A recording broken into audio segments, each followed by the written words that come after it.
I'd been told to stay off my feet after a rough job. I'd refused the advice and went shopping with Jackalope the day after I nearly died. Being out of the house helped me take my mind off things. I hadn't told Jackalope about the dark figure I saw the night before. When the sun rose, I doubted what I saw was real when I woke up.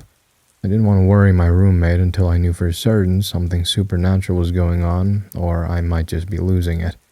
I needed some new clothing I could toss if they got too stained on jobs, and Jackalope needed new shoes. Being an agent, he only wore black polished dress shoes. Now he had some freedom.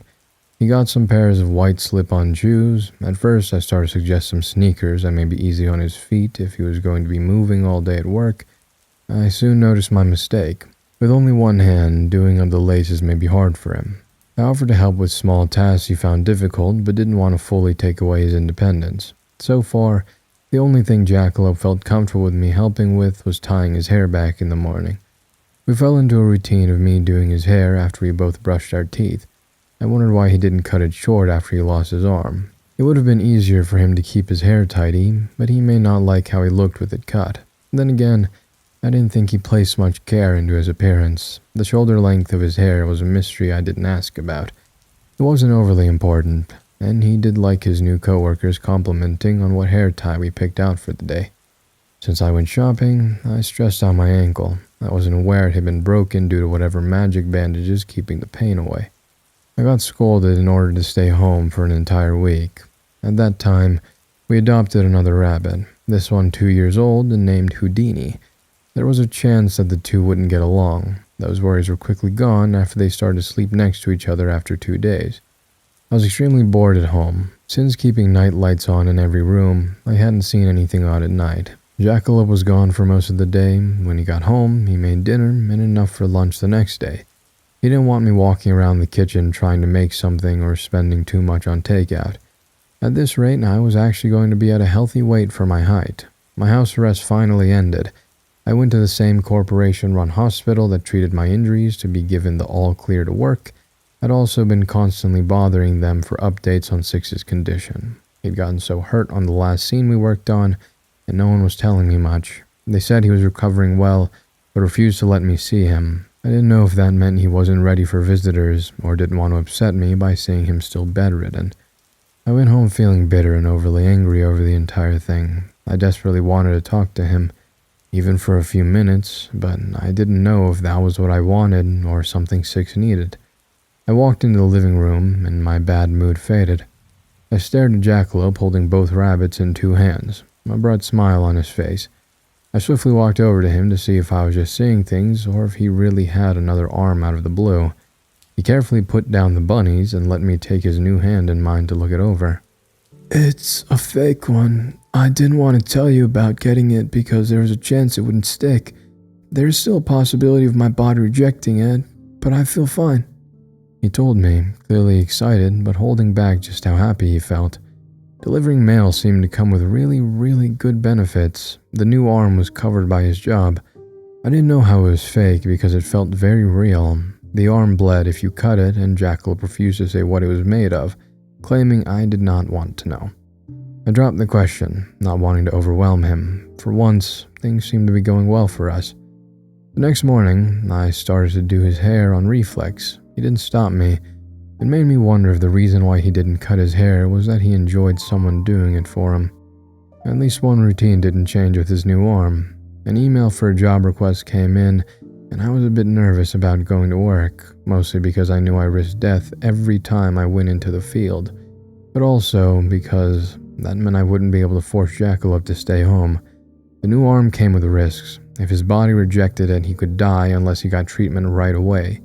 He should be taking it easy and resting until he knew for certain that there would be no issues with the false arm he was given. There should be some recovery time, and yet he was dressed in his uniform ready for work. "I'll be fine. It's better if I use it. It helps it get stronger. I swear if I start feeling off, I'll go to the clinic to have it looked at," Jackalope promised as he got his shoes on, ready to leave. The urge to make him stay home was just my own concerns getting the better of me. I knew that, and yet I still made him promise 5 times he would call me when he had the chance during the day. He humored my fretting. I think he was also worried about me working again, so us calling each other for checkups wasn't just for me. Since I hovered around the door talking with him, I got to the scene a bit later than I wanted. Yet another torn apart body of a monster waited for me. For some reason, this creature smelled minty instead of rotten. A tall man stood beside a woman wearing a suit. I didn't bother reading the names of the agents that would be working with me that day, but I already knew one.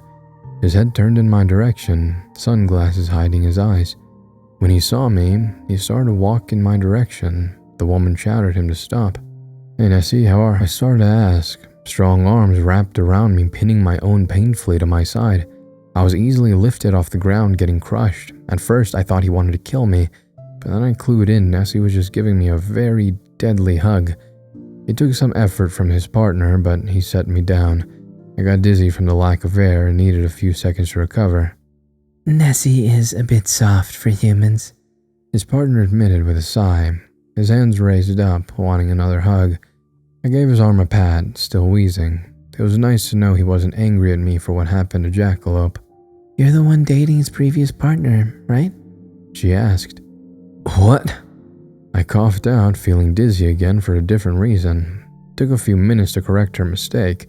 Jackalope moved in, but that didn't mean we were dating. Nessie's expression never changed from his stern and almost menacing look, but he almost seemed disappointed in the news. I needed to get them focused on the scene. The female agent introduced herself as Farah. She was the shortest of us, but I suspected her to be the strongest. Her long hair was done up in braids with bright pink beads at the end. Her dark skin contrasted well against the bright tie she picked to wear with her suit. Agents did have strict uniforms, but some simply did not care. Nessie didn't alter his outfit at all, but Farah refused to wear the black tie and socks. I liked her right away. "And this body is the same as the others you've looked at as for us. It's been nice having you teach some agents ways to look over a scene. We all get training, but some of it doesn't stick. Most agents just want to fight. Thinking isn't our strongest skill." Farah explained as I worked on unloading my gear. Nessie stayed silent and nodded. He was built for fighting and not much else. The moment I stopped in front of the body of the creature, I knew right away this scene was different than the others I've worked on. The monster looked to be some sort of, well, werewolf, for lack of a better way to describe it. He had stood over 9 feet tall and had black fur. 2 long tails were tangled into each other. The eyes of the wolf had been cut out, leaving gruesome empty sockets. I think whoever killed this monster wasn't the same person as the other missing organ cases. This creature was in a fight before his insides were torn out. The other creatures didn't have any signs of a struggle, showing they were killed very quickly. I explained and nodded at the body and the scene around us. We stood in a clearing in the middle of the forest. Deep cuts from claws were torn into the bark of the trees. Some smaller trees had even been uprooted. I thought I saw some bullet holes in the bark as well, but needed to get closer to confirm. Farah uncrossed her arms and got closer to the body, very interested. "Most likely a hunter killed this wolf. The wolf killed humans and used them for magic, so it's reasonable for him to be on a list. We did have our eyes on him, but with so many other cases, he wasn't a priority," she explained. A common thing I've heard was just how swamped the corporation was. They needed more manpower that just didn't seem to be available. A thought came to mind, and I let it slip. The mailing company Jackalope started working for repaired his sight and gave him a fake arm. How come the corporation didn't? I understand he went against orders to save my life, but with the lack of agents, I would think they wouldn't fire them for a single offense. I said, and their expressions changed. Nessie looked away, refusing to show how he felt about the entire thing. Farah bit the bullet to start a difficult conversation. "Jackalope is... well, we're not certain of what he is. When he needed to use his powers, they were often unstable and unreliable. I think Luba wanted a reason to get rid of him. That, and... you see..." She paused, unsure of the best way to word her thoughts. "If it's confirmed he was made by the methods the corporation suspects, he'll be killed on principle. It sounds harsh, but man, I get it. I like the guy and all, but I really hope he's not what we think he is. I don't know how you could deal with him being in your house if you found out his real origins. Just thinking about it gives me the creeps." Unable to help herself, she hugged her arms and a slight shake went through her body. She didn't outright say what jackalope could be, and if I was meant to know, she would have. I felt a small amount of annoyance at her words. A hot feeling came to my stomach and I pushed it down. He saved my life by offering up his own. It's a miracle he didn't die and went through the company he devoted his life to rejecting him without complaints. I don't care how he was made. Jackalope is a better person than anyone else I've met. My tone may have come out too harshly. I turned my head away, expecting her to be upset that I snapped a little. Instead, she forced a smile, knowing where I was coming from. Sorry, I get you. It was wrong of me to judge him based on unfounded assumptions. He replied. I wasn't expecting an apology. It made me feel as if I was in the wrong, but we quickly got past the conversation. They both wanted to get the body cleared up so they could move on to a different case. Because a hunter was most likely the suspect, they didn't need the same kind of coverage normal cases did. Rogue hunters killing monsters didn't get a trial like regular humans. I didn't need DNA or every bullet fired drawn out onto a diagram. The fact that this werewolf had been on a list of monsters to be killed helped the hunter's case. If they were caught, the punishment would only be a slap on the wrist for not asking to kill the wolf first. We were able to get the photos and needed documentation fairly quickly. Farrah spoke as I worked, and I got her up to speed with what I was doing. She nodded along, but it was easy to tell she was the type to shoot first and ask questions later. At least Nessie was level-headed enough to do any thinking of the pair. He hadn't said a word to me the entire time. I wondered if he couldn't speak or was a bit shy. The final task was removing a dagger sticking out of the neck of the wolf. I found it odd the weapon was left behind, or even used in the first place. From what I saw, the hunter favored guns. Such a small dagger didn't seem to be useful, but I wasn't certain if it had been embedded with magic. I almost pulled the dagger out myself and thought better of it. I asked Nessie to do it in case the blade held some sort of power I wasn't aware of. It turns out my suspicions were correct. However, there wasn't anything we could do to avoid the trap the moment we decided to take out that blade. Nessie easily removed the dagger from the dead flesh, and a light came from under our feet. Farrah shouted at us to move, but the light grew too intense, and the body of the wolf was taken into that light, the spell using up the flesh to gain enough power to transport 3 people to an unknown location. After the flash of light, darkness overtook my vision. I wasn't aware of it, but I passed out to awaken an unknown amount of time later on a cold, hard floor. My head swam with pain. It took a few minutes to recover enough to sit up. Whoever tied us up removed my jacket, along with Farrah's and Nessie's suit jackets. She was awake, but he hadn't stirred just yet. A thin chain was wrapped around my wrist. With some effort, I could break through it. I didn't, just in case someone was watching us. All 3 of us were inside a wide circle drawn onto the floor with either red paint or blood. Odd symbols surrounded the circle, making me very scared of what they meant. I didn't want to move in case I set off another trap.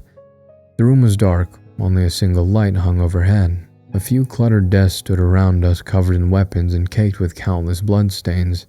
The cement floor was also stained with old blood. The smell of the dank air turned my stomach. "Are you alright?" I whispered to Farrah. She gave me an uneasy smile. She wasn't human and should be the one checking in on the weakest member of the group. She let Nessie keep sleeping as she scanned where we found ourselves. I can't get my hands free, but I'll figure something out, she admitted in a nervous tone. I gave her a questioning look. Did the person who tied us up use something thicker for her? As Nessie was on his side, I saw he also had his wrist tied with the same thin loops of a silver chain. Could these 2 not break through silver because they weren't human? The sound of footsteps getting closer made us snap our attention in the other direction. I regretted not snapping the chain the moment I woke up and made a run for one of the weapons. Nessie finally stirred. He slowly sat up, his sunglasses missing to reveal a set of pastel rose eyes. Even in the dangerous situation we were in, I did a double take at them. "I wasn't expecting to catch 3 of you. The more the better, huh?" The man who stepped into the light was not one to mess with. He kept a gun in his hand, a finger very close to the trigger. The hilt of a sword peeked out from under his long and filthy coat. His face was covered in old scars and a few new cuts from a recent werewolf fight.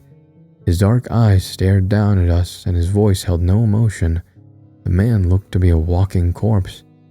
He took a step closer and into the circle. Farah was sweating but tried to hide her stress. You can let us go. No one is going to be upset if you killed that wolf. She started, but I spoke up. No one is going to come and save us, I said, and it got the hunter's attention. He stared down with a rock-hard expression on his face. Farah looked confused over the conversation. This man didn't kidnap us because he didn't want to get arrested for killing monsters. He hated the supernatural and wanted to kill all of them.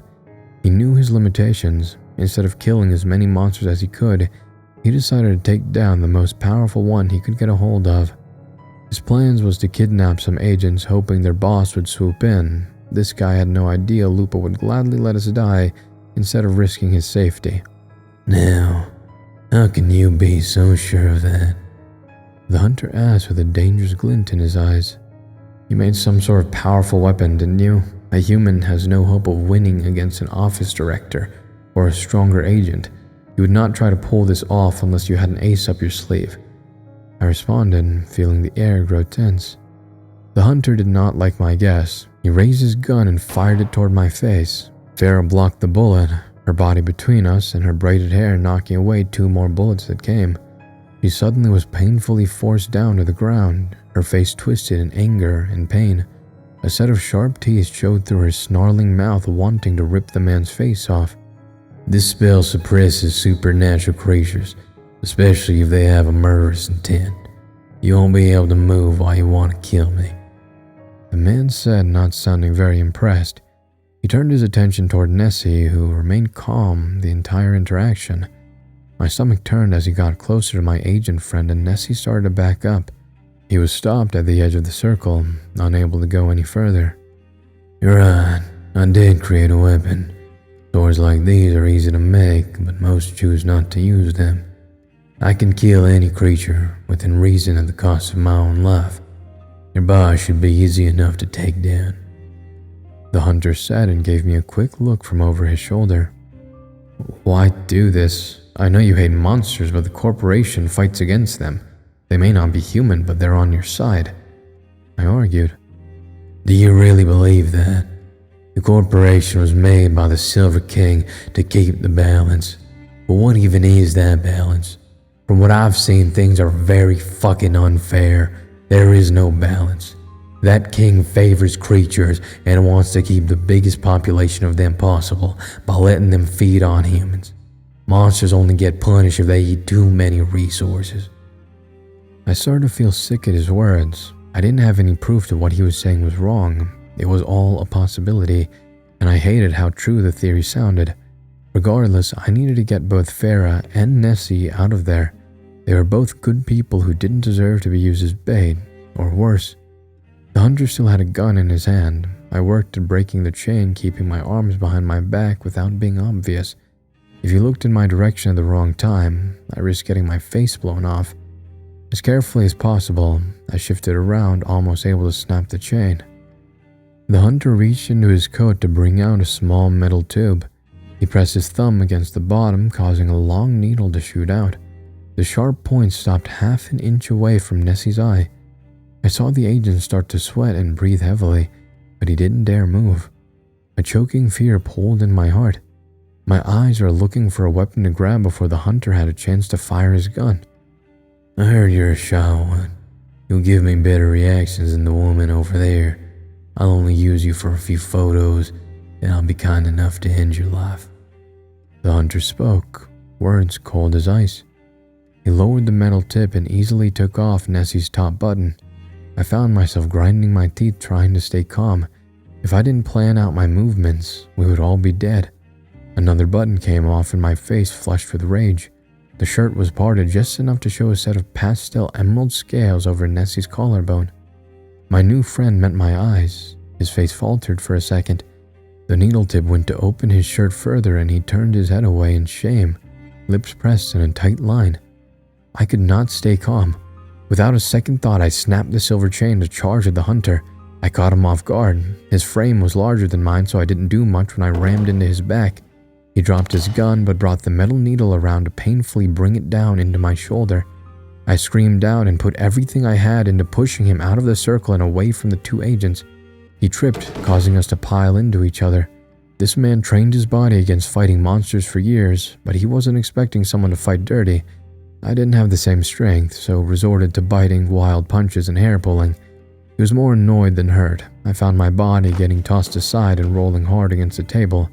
A large hammer fell to the ground in front of my face. I snatched it up and got a good hit on the other man's hand before he could reach for another weapon. The hammer came down as fast as I could manage. Some swings hit home, while others did not. He fell back against another work table, his bleeding hand fighting another half-finished wooden staff. I wasn't able to dodge a few blows to my face from that. We both backed off, panting, in pain and bleeding, his eyes wild and confused. I'd broken through a silver chain in a circle that was meant to hold supernatural creatures. He never once considered I may be human. In his mind, I was a powerful creature he'd never faced before. His hand flew to his side to the sword that was meant for Lupa's life. The unknown factor caused him to act in a way he normally wouldn't. Barris screamed, unable to do anything to help. The hunter charged forwards, the delicate sword pointing directly at my stomach. I didn't move out of the way soon enough. The tip of the blade pressed against my skin, and then a burst of power exploded from it. We were all knocked back, the blade shattering into pieces and gouging the cement floor as they flew off. The sword was meant to kill any supernatural creature at the cost of the life who used it. It turns out, wording mattered a lot when it came to magic. I wasn't a creature, so the spell broke. The magic blew back in all of our faces, disorienting the four of us. I stood up, ears ringing and eyesight slowly returning to normal. Farah was finally shaking off the spell that kept her bound. He was on one knee shouting something, and as he started moving but got to his target far too late. Wording with magic spells may fail you, but bullets always did their job. I heard a pop. The hunter got blown back and landed next to his gun. He grabbed it, rolled over, and fired. Nessie's body exploded outwards into a large creature. A clawed hand came down on the hunter, pinning him to the ground before he could fire again. I stood in awe, seeing a real, living creature for the first time. They really were something else when they still breathed instead of the corpses I've dealt with so far. Nessie looked to be some sort of dragon that nearly took up the entire room. His wings pinned close to his body shimmered a dazzling green, his face hidden under long hair that looked like wet seaweed. A set of light pink eyes stared in my direction. Somehow, his monstrous face looked concerned. It wasn't until my legs gave out from under me that I realized why. Warm blood poured down from my stomach. I made a weak attempt at putting pressure on the wound. Darkness started at the corners of my vision as I fell. Farah caught me before I smashed my face against the hard ground. For being so strong, she was a very soft person. When my eyes opened again, I felt heavy. My head refused to move, and my stomach hurt. It took me a few minutes to gather myself, enough to look around where I'd been taken. The room looked like one in a small clinic. Someone worked away at some paperwork at a small desk next to my bed. I didn't lift my head, only looked over. "Can I touch your cheek?" My voice sounded raspy, but it was worth asking. The person turned their head, a very cute smile on their face. They wore gender-neutral blue scrubs, but I assumed they might be male. Their body was made of some sort of pale, transparent material. The light shone off the surface in an appealing way. I really wanted to know what their skin felt like, but thought it may be too personal of a question to ask to take their hand. "I'm Robin, and yes, you may because you asked nicely." They reached over to help me sit up and gave me a cup of water. After Robin knew I wasn't going to pass out again, they let me poke their cheek. It was a nice texture that would make a perfect stress ball. "You were shot, and we were forced to use some vampire blood to heal you. It burns up your body fat and only heals the life-threatening injuries first. I would like you to rest for another few hours, but you're free to go home whenever. Lots of bed rest and a high-calorie diet to recover the weight," Robin said. I raised my hand to feel my still bruised face. I was thankful for not having a bullet wound, but felt a bit bitter over still having all the other cuts and bruises. I did lose a lot of weight. My arms looked thinner than even before Jackalope arrived to start cooking dinner for us. "Jackalope can handle the food. I swear I've never eaten 3 meals a day until he showed up," I mentioned. "I spoke with him. It was a bit unprofessional, but your phone kept ringing. You don't have an emergency contact, so I just told him you were held back due to work. If he's your partner, you should update your contact. Roommate, I corrected Robin. The creature gave me a cryptic smile, but accepted the answer. My phone was handed over, and I couldn't bring myself to send a message or call. I didn't want to worry him, but Jackalope was going to find out what happened after he saw how bad my face looked when I got home. A message came through, and I saw someone added Nessie to my phone. Maybe shy in person, but he texted a lot, and with a lot of cute faces and icons. I didn't even know how he made them. I swore I saw an ooh-woo in his messages, and I needed to look up what that meant. I was so traumatized by his texting style, it took me a few minutes to recover and ask other questions I had. Do you know what's going to happen to that hunter? I asked, wondering how badly Nessie hurt him. I think Nessie acted first because he knew if Farah got a hold of the man, she would have killed him. It's hard to say. I think in this case the Silver King is going to look over it and decide what to do. Neither organization can come to an impartial decision. Robin said while they pressed a pen to their bottom lip. I assumed the Silver King was too powerful to bother with such small cases. I hoped he went easy on the man. I wanted to hate him for threatening Nessie and Farah, but I couldn't bring myself to. That man must have been through a lot to dedicate his entire life to hatred, or maybe I just didn't want him to die because we were both human. The hunter said something that's bothered me about the corporation. I started and Robin knew where I was going. They set the pen down to give me their entire attention. They'd heard this theory before and knew it had been the cause of so many supernatural deaths, some justified and others not so much.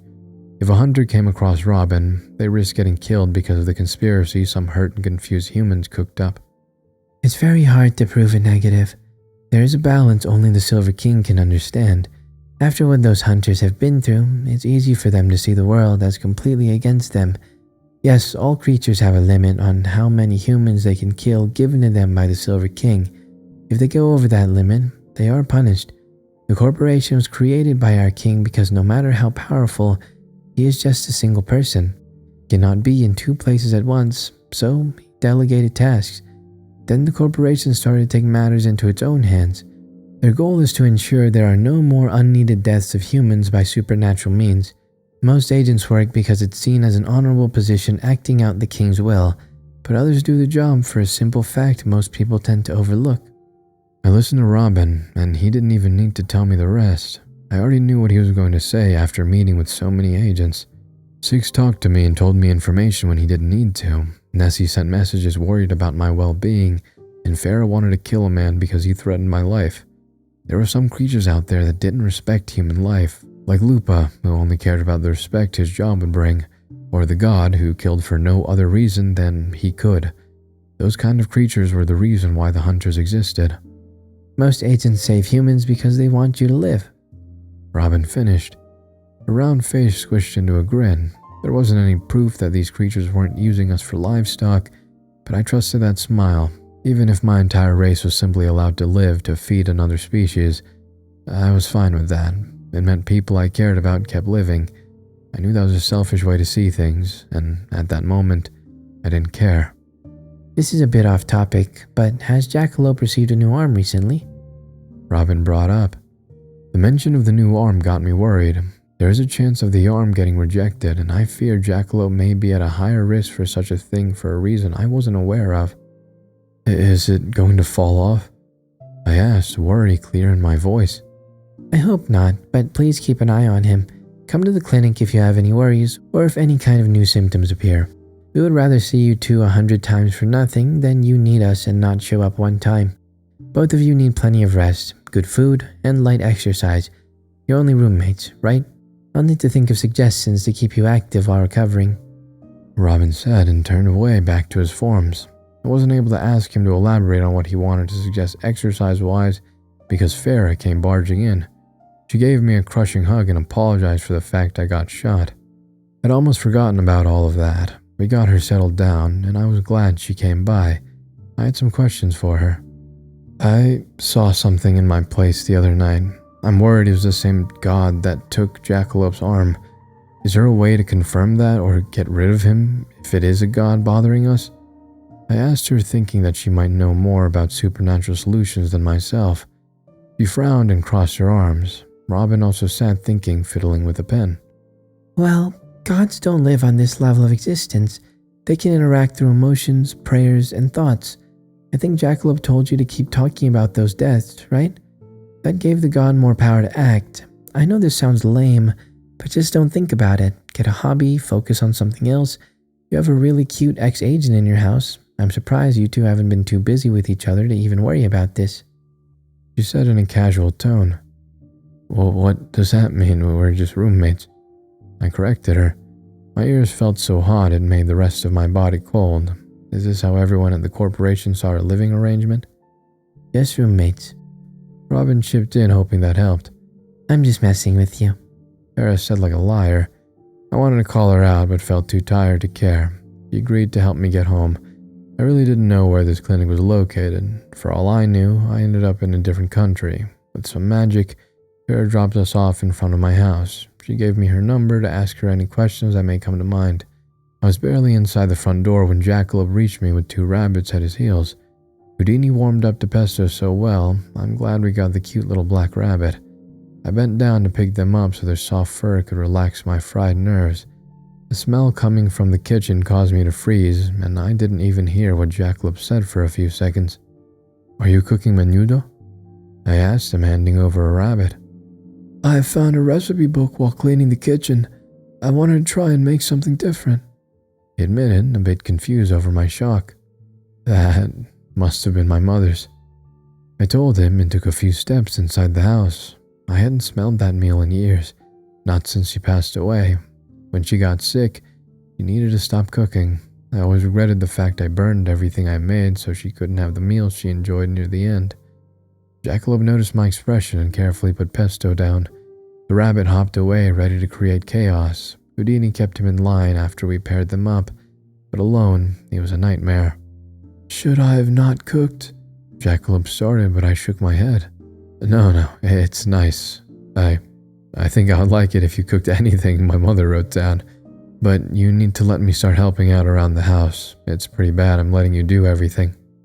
Since Jackalope recovered enough to start moving around on his own, he took over the chores.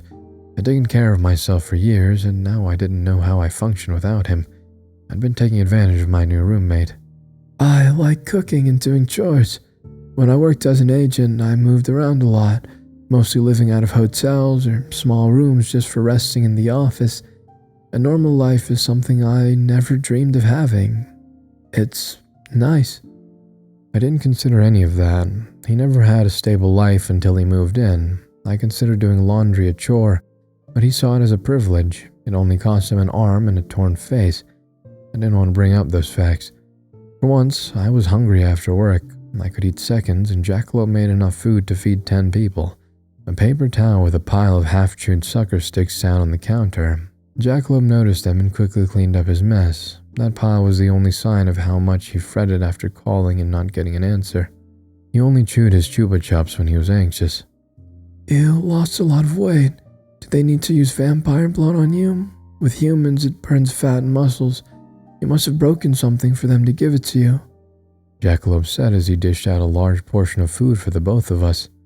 Oh, that. I was shot, but it's not a big deal. It healed up, no problem. I took the hot bowl and did a small taste. It wasn't the same as how my mother cooked it, but it was still pretty good. I was about to sit down to eat when I noticed Jackalope staring in my direction. Without a word, he swiftly turned on his heels, heading towards the door. It took me far too long to clue into what he was doing. I chased after him and needed to drag him back into the kitchen to eat, instead of charging out of the door to try and find the hunter that nearly killed his roommate. In fact, it took a lot to keep him settled down and eating dinner. Compared to the other things I've come across so far, getting shot wasn't at the top of the list of the most terrifying ordeals. Finding out Nessie texted like a 13-year-old girl was right under dealing with a dark god. Jackalope wasn't happy with how many times I've nearly died on a job that shouldn't deal with such dangerous interactions. At least he didn't ask me to quit. The money was too good. I may consider it in a few more jobs, if I live through a few more. We both needed some rest after dinner. At least the boys stayed out of trouble. We let them free roam in the living room while we were home. Since there was a small empty bedroom, we converted it into their area. From a shelter to an entire room to explore, these rabbits got spoiled. They put up a bit of a fit getting put away for the night, but fell asleep quickly afterward. When the weather got nicer, They could roam around in a pen in the backyard. I felt exhausted, but didn't want to go to sleep. The image of the dark figure in my doorway still haunted my thoughts. So much for not giving that stupid god power. Getting shot wasn't enough to take my mind off what lurked in the night. I double-checked the jackalope was asleep with his rabbit light on. It then took every ounce of willpower to turn off all the lights in my bedroom and firmly lock the door. I hid under the blankets, and a block of ice settled into my core. I didn't sleep that first night. No matter how much I wanted to ignore it, I sensed someone watching my back. A slow, raspy breathing got closer and closer to my ear until I felt a small puff of air brush against my skin. I gritted my teeth, waiting for the bastard to do anything, or for the sun to finally rise. That damn god didn't end my life that night. He wanted to keep messing with us. If it took his attention off Jackalope, then I would take it. I really needed to recover enough to take my mind off that darkness, even if that meant I could end up getting shot again. I've been exhausted from not sleeping when an odd call came. It was only 2 days after the hunter ordeal. The cuts and bruises looked better, but were still healing. I assumed the call to be another job, but for some reason, I'd been asked to meet with the hunter that almost took my life. He was the one who requested the meeting, and I could refuse. Jackalope wasn't very keen on the fact that I accepted, but he didn't try to stop me from leaving that day. I was swept away to a very plain building where the man was being held. It wasn't a prison. It looked more like a mixture of an office building and apartments. They didn't even ask me to remove any metal or dangerous items. Soon, I found myself sitting across from the man who shot me. The room was empty besides a table between us. His face also started healing up from the few good hits I'd gotten in during our fight. His hands bound with simple cuffs. There wasn't anyone inside the room beside us, but I knew this meeting was being watched in some way. I learned his name was Sebastian. They did not tell me his last name for some reason. "Are they treating you well?" I asked, unsure of where to start. He nodded, refusing to meet my eyes. He fiddled with his hands and his foot tapped against the floor. I didn't have the slightest clue what he wanted to see me about. He chewed on his lip for a while, just as I was about to leave. He spoke. "You're human, right?" he said in a low voice. It sounded like he hadn't been drinking enough water. I worried he didn't trust the food or drink here. He did think the corporation was only killing monsters that ate too much, and not for the overall good of the human race. "Yeah, it's the reason why your magic sword didn't work," I answered. I wondered what might happen to him now. No one had given me a straight answer on his future. They did want to offer him a job hunting down monsters for the corporation, but I highly doubted he would accept. There was hope that after he'd been arrested, that the mysterious death of the monster's missing organs would stop. He'd only been locked away for a day before yet another murdered monster was found. That proved he wasn't responsible for the rest of the murders and only killed the werewolf as a trap. "Wow, are you working with them?" The man pressed, finally looking in my direction. "I know how you feel about the corporation. I don't like parts of it either. A supernatural creature saved my life, and it led me down this path." I started. He didn't like the answer and scowled, shaking his head, his foot tapping harder against the ground, clearly annoyed I'd let him down in some way. "They sent you up. They wanted something and tricked you into being loyal. They just..." Jackalope offered his life to save mine. He was willing to die for a stranger. It's a miracle he's alive and only lost an arm. I cut in sternly. His foot tapping stopped. Sebastian stared me down with dark, tired eyes, looking for a lie. When he saw nothing but the truth, I saw gears turning in his head. He didn't want to admit there might be good monsters out there. He needed to believe that all supernatural creatures were bloodthirsty monsters because he'd killed so many without a second thought. If there was a decent creature, that meant he may have killed a good person at some point. I don't have any proof of what I'm saying, and I won't sit here judging you for your actions. There must have been a good reason for you to go down the path you chose. I told him. He refused to look at me as I spoke. His eyes sat on the floor as if he could drown out his thoughts. He dug the tips of his fingernails under each other, making me wince. "I wasn't wrong. I needed to die. I was never wrong." He muttered to himself. "I don't think you were ever wrong," I'm not angry about what you did, a little on Nessie's behalf, but I just feel as if you're hurting yourself more than the creatures you hunted." His tapping stopped again. Soon his shoulders started to tremble as he buried his head into his hands. He looked so worn down and broken at that moment. His body became strong for hunting creatures, but the moment he stopped to look at what he was doing, he nearly shattered. "I killed my daughter. Ate her. What else was I supposed to do?" Sebastian said, his voice hoarse and barely a whisper. "I'm sorry. I fully meant those words. I couldn't offer anything else. There was no right answer when it came to all of this. Humans and the supernatural couldn't coexist without there being casualties. Sebastian was one of them. I considered if it would be better if our two species never interacted. The creatures would starve, but there would be no little girls getting eaten, no gods killing loved ones, and no need for agents to give up their arms to the darkness." A tap on the door signaled the meeting was over. I stood up but told Sebastian we could talk whenever he wanted. I didn't know if he wanted to ever see me again or disappear back into the frame of mind that kept him going. Everything was much easier to deal with when you thought every monster was a killer. I walked down the hallway but stopped by someone. A tall man came in my direction. He barely looked like an adult. His white hair was cut short at the sides and wavy at the front. He wore a baggy sweater that made him appear thinner. Old scars circled his entire neck as if someone had tried cutting his head off with a wire and failed. He had a calm smile that overpowered the fear I got when I saw his red eyes. "Thank you for meeting with him. I'm the one in charge of his case. It must have been hard on both of you," the newcomer said in a kind tone. Didn't Robin mention that the Silver King was the one who would look over Sebastian's case? I looked him up and down, deciding he did not give off the air of an all-powerful creature all others bowed down to. "What's going to happen to him?" I asked. "Well, therapy to start. Aside from that, it's up to him. We'll provide all his needs. I don't think someone can recover from what he's been through. He has support from us, no matter what happens," he explained as he brushed some hair from his eyes.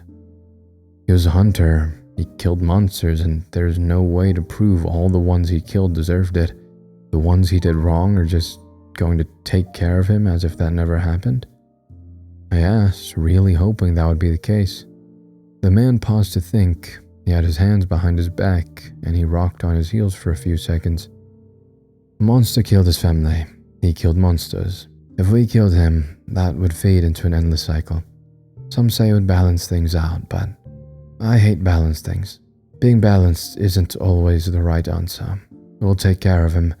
He's gone through enough. He doesn't need to deal with more monsters."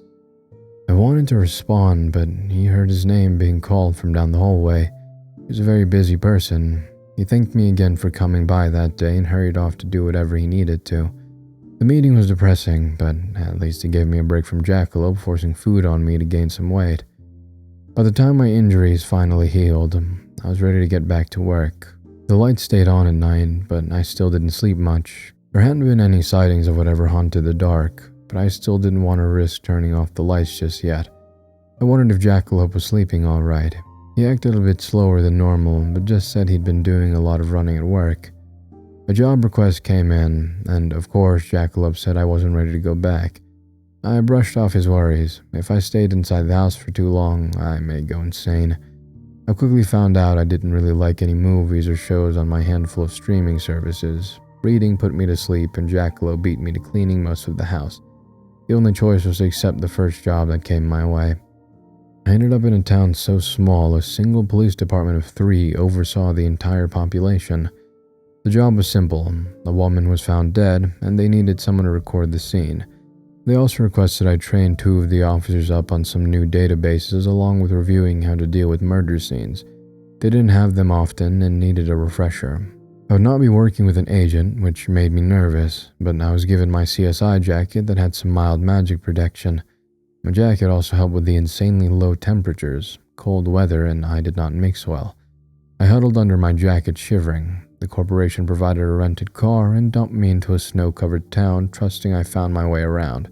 With a lot of backtracking, I found the dirt road leading to a farmhouse in the middle of nowhere.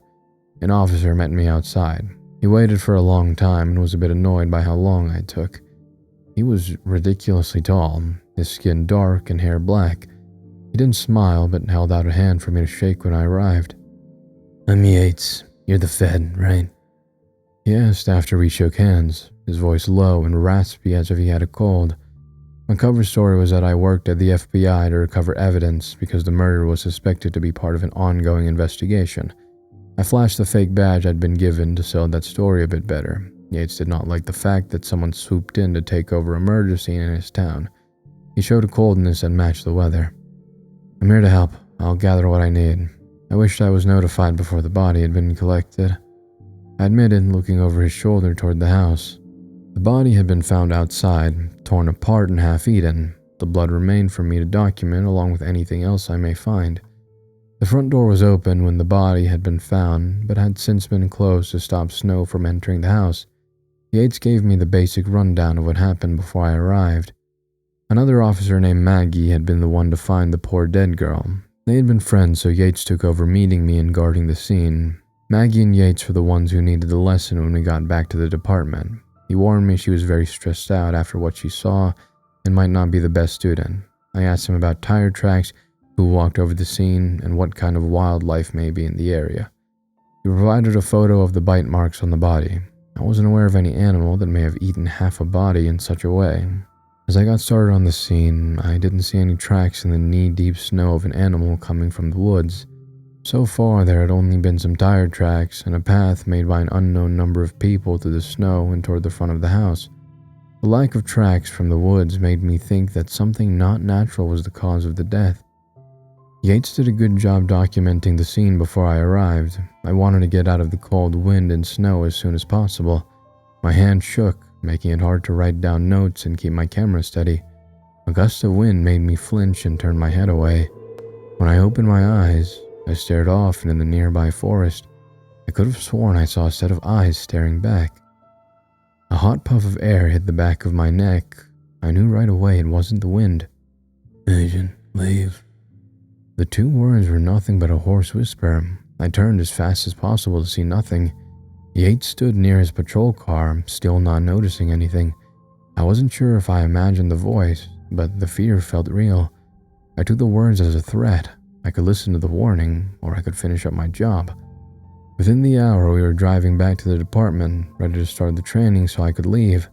A blast of heat hit my face the moment we walked into the building. The cold from my face faded within seconds of being inside.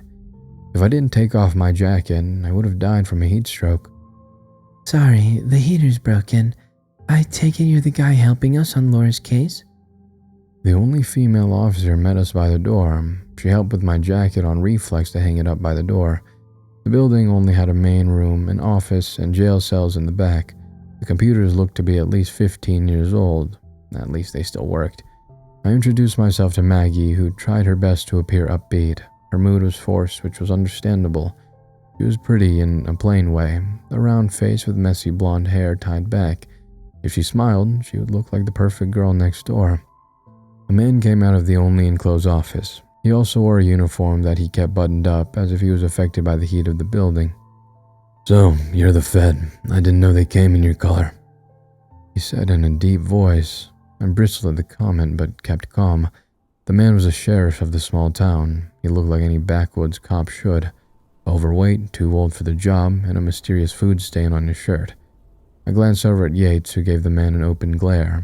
I bet he got the same kind of abuse from this man due to his darker skin tone. Good thing you're retiring, or else comments like that would get you fired, Yates hissed in his raspy voice. The sheriff crossed his arms, ready for a fight. A handgun was a clear threat on his belt. Thank God Maggie was good at dealing with these two. He quickly brought attention away from the future fight. This is Ward. He does like to say things to mess with people. As Yates said, he'll be retiring soon. Let's get started on that training so you can hurry on home. Maggie guided us to the computer desk, and thankfully the two men didn't get into it again. Ward refused to join us and locked himself away in his office. I didn't want to bring up the tense work environment. We just focused on getting the computer software up to speed, and the two officers caught up on a lot of protocols they lacked. Yates was quiet, but he understood the material. Maggie needed some extra help and acted a bit embarrassed by it. She didn't have a cell phone until recently, so all of this was pretty new to her. It was taking longer than expected, but I wasn't upset over that fact. I just would be late for dinner. As we worked away, I noticed the weather outside had gotten bad. Sheets of snow made the world outside appear to be pure white. The wind blew hard, and I was glad to be inside a warm building. Just as I wanted to wrap things up for the day, an alarm went off. Maggie flew into action and raced toward the noise with Yates close behind. I smelled the reason for the alarm and followed them. I paused in the doorway that led to the back cells. A small fire started on the beds inside the second of the two cells. Maggie grabbed an extinguisher to easily put out the small flames. We all looked at each other, very puzzled over how such a fire started. I noticed something the others hadn't. The fire burned an almost perfect circle in the middle of the bed. Something clicked in my head and I turned on my heels to go to the front door. Maggie asked questions as I left. Ward came out of his office and watched me pause at the front door. On my CSI jacket with my cell phone missing was a small fading circle on the hook it had been placed on. I then braved the storm outside long enough to confirm that our cars were missing. Yates grabbed my shoulder to drag me back inside. My clothing was covered in snow from being outside for under a minute. What's going on? Maggie asked, confused. The cars are gone. Check the phones. I told her as I went over to the computer. Gone? What are you on about? Ward asked, huffing towards the door. Maggie checked the first phone near her, and when she didn't even hear a dial tone, she moved on to the next one. The computer screen turned to static, then died the moment I went over to it. Ward didn't want to believe the cars had been stolen. He was convinced I just didn't see them through the snow. No one went to force him back inside. He spent the next 10 minutes going inside and out in denial. Yates and Maggie both owned cell phones. They both died like the computer. I've seen this before. I made the mistake of bringing along my personal cell phone to a scene with a monster corpse. It was fried in seconds from the magic still in the air. Someone here started the fire with magic to distract us away from the missing cars and my jacket being stolen. Whoever did so was strong enough to be able to control their magic so the computer didn't die sooner. And they knew who I worked for, but they assumed I was an agent instead of just a human CSI worker. Seriously, what's going on? Maggie asked, unable to keep the fear from her voice. I couldn't answer her. Someone here wasn't human and kept us trapped for a reason I wasn't certain of just yet. Maggie was either very good at acting or just as scared as I was. I considered Yates, but he hadn't moved to the farmhouse when I heard that voice. I wasn't even entirely sure if that voice warning me to leave had anything to do with this case. I hadn't been sleeping well and could have just been hearing things. Ward didn't seem to be the supernatural type, but he'd acted the most hostile out of all of them so far. I just didn't have enough information to make the call. All I could do was wait. Someone is going to notice they can't get through to us and come to get us. I said to Maggie, but that thought didn't comfort her. I'll make some coffee, Yates announced. It kept him busy while Ward cursed and swore at our current situation. He yelled, demanding answers. When none were given, he stormed back into his office. He slammed the door so hard I thought the glass may break. Without anything else to do, I sat down to look over the case I'd been called to document. Maggie settled down with a mug of coffee in her hand, came over to look over my shoulder. I quickly flipped over the photo of her friend's dead body and looked up at her. I'm sorry for what happened to her. Do you have any ideas on who would do this? I asked her. She gave me a weak smile, appreciating someone cared about the poor girl's death. Not a clue. Everyone loved her. She fell on some hard times money-wise, but she owed money to the bank. No one else, but we think she was ambushed by some animal. After all, what else would... She stopped talking, her face pale. I let her look away, but the expression on her face went beyond sadness. Her friend was killed, and then her body was torn up. It was as if she had seen something. I gestured for her to sit next to me, unsure of how to approach this topic. Are there any urban legends around here, like dogmen or Bigfoot? I asked in a hushed tone. If Yates heard, he didn't care. Maggie searched through her head, but came up empty. Nothing much. We heard a rumor of a serial killer, but nothing that may try to eat a person, she explained. As she spoke, I took a piece of scrap paper and acted like I was taking notes. Instead of that, I wrote her a message. Did you see something?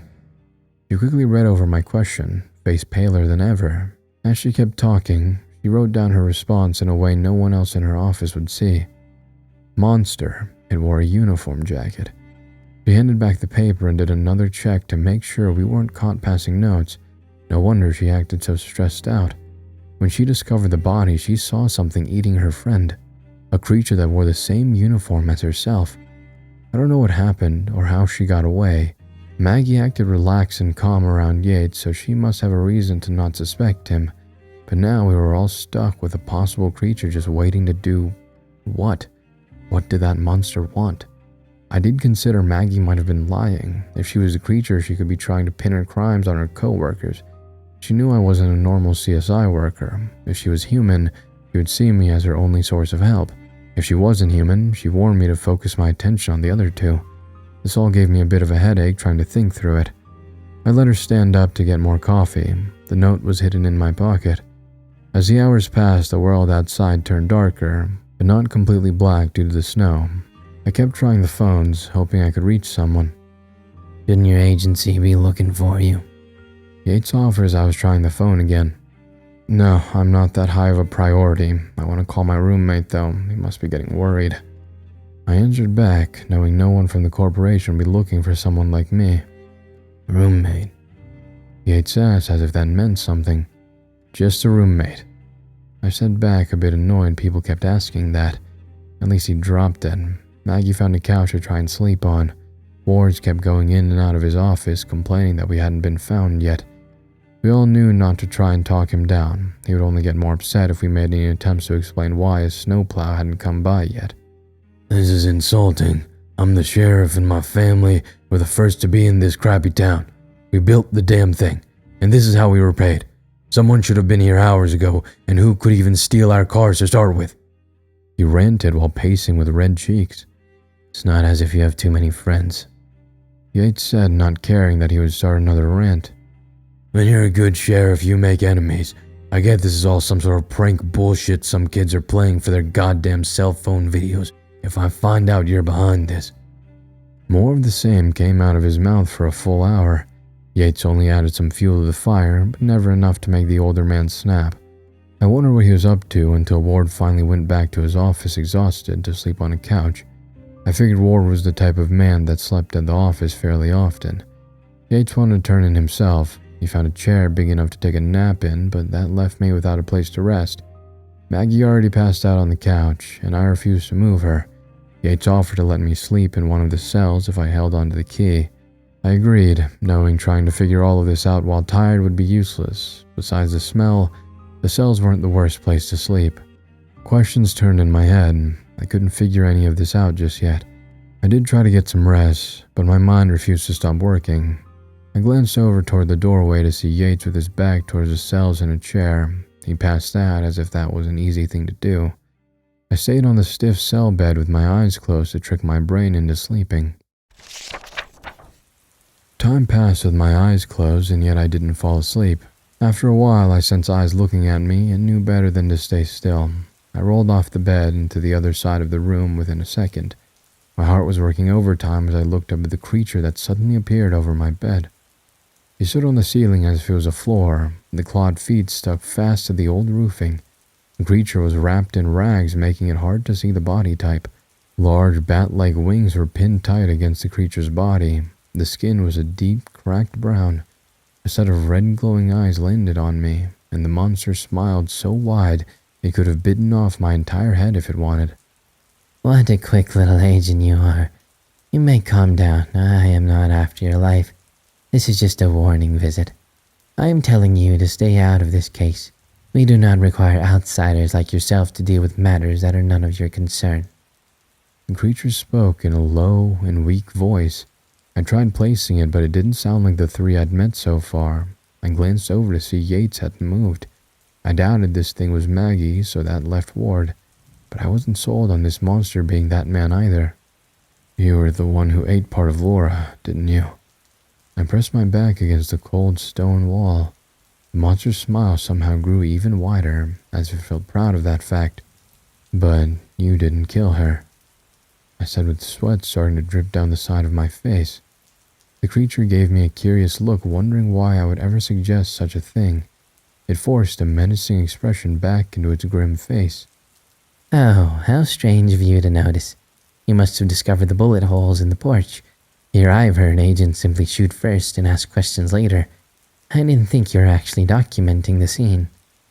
This creature must have assumed I was at the scene as an intimidation tactic, or wasn't skilled enough at gathering evidence to notice how Laura really had been killed. The corporation didn't deal in trials. They killed creatures on sight if they were a danger to humans. There were some exceptions to that rule, but not many. Why would I bother recording a scene if I was just going to kill the creature regardless of what I discovered? I wanted to question this creature further, but shouting drew my attentions away. I heard Ward's and Maggie's voices. When I looked back, the creature was gone. I hurried out of the cells to the main office. Ward had been dragging Maggie by her arm, and Yates just got up to stop him. The older man let go before Yates acted. Maggie went behind a desk, her face filled with panic and her hand hovering over her sidearm. "What's going on?"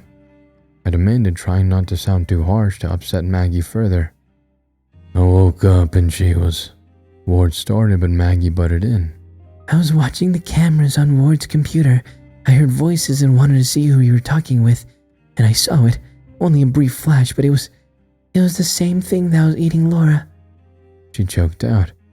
I didn't know how to explain myself. Ward gave a raised eyebrow, unsure of what to think. He didn't trust me, but didn't believe that I was speaking with something not exactly human. Women are too damn emotional.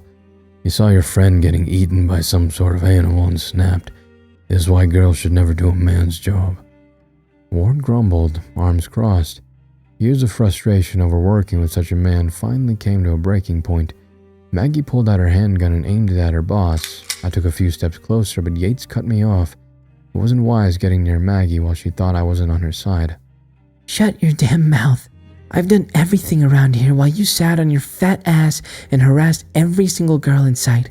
If I didn't see that monster, I would have thought you were the one who killed Laura for rejecting you. She shouted back, the gun in her hand trembling. That bit of new information was another part of the puzzle.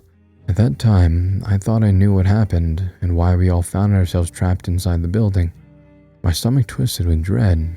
Everything that happened next was far too fast for me to react. She was a slut then. Ward started to speak, but Maggie pulled the trigger. A small pop came, but he didn't flinch. Instead, he drew his handgun and shot twice. Yates went down after a bullet tore through his left eye. Something hit my shoulder and I fell against a desk, suddenly unable to breathe due to pressure. By the time I stood back up with blood pouring from my shoulder, Ward made it over to Maggie.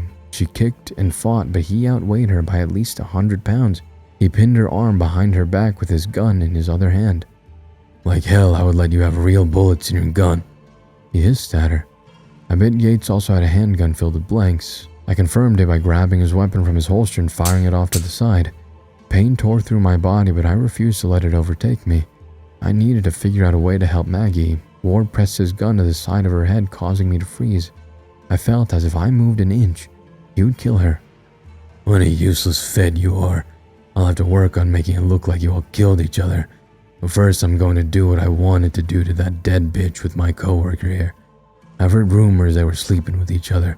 No wonder our little Maggie snapped when she saw her little girlfriend's guts ripped out.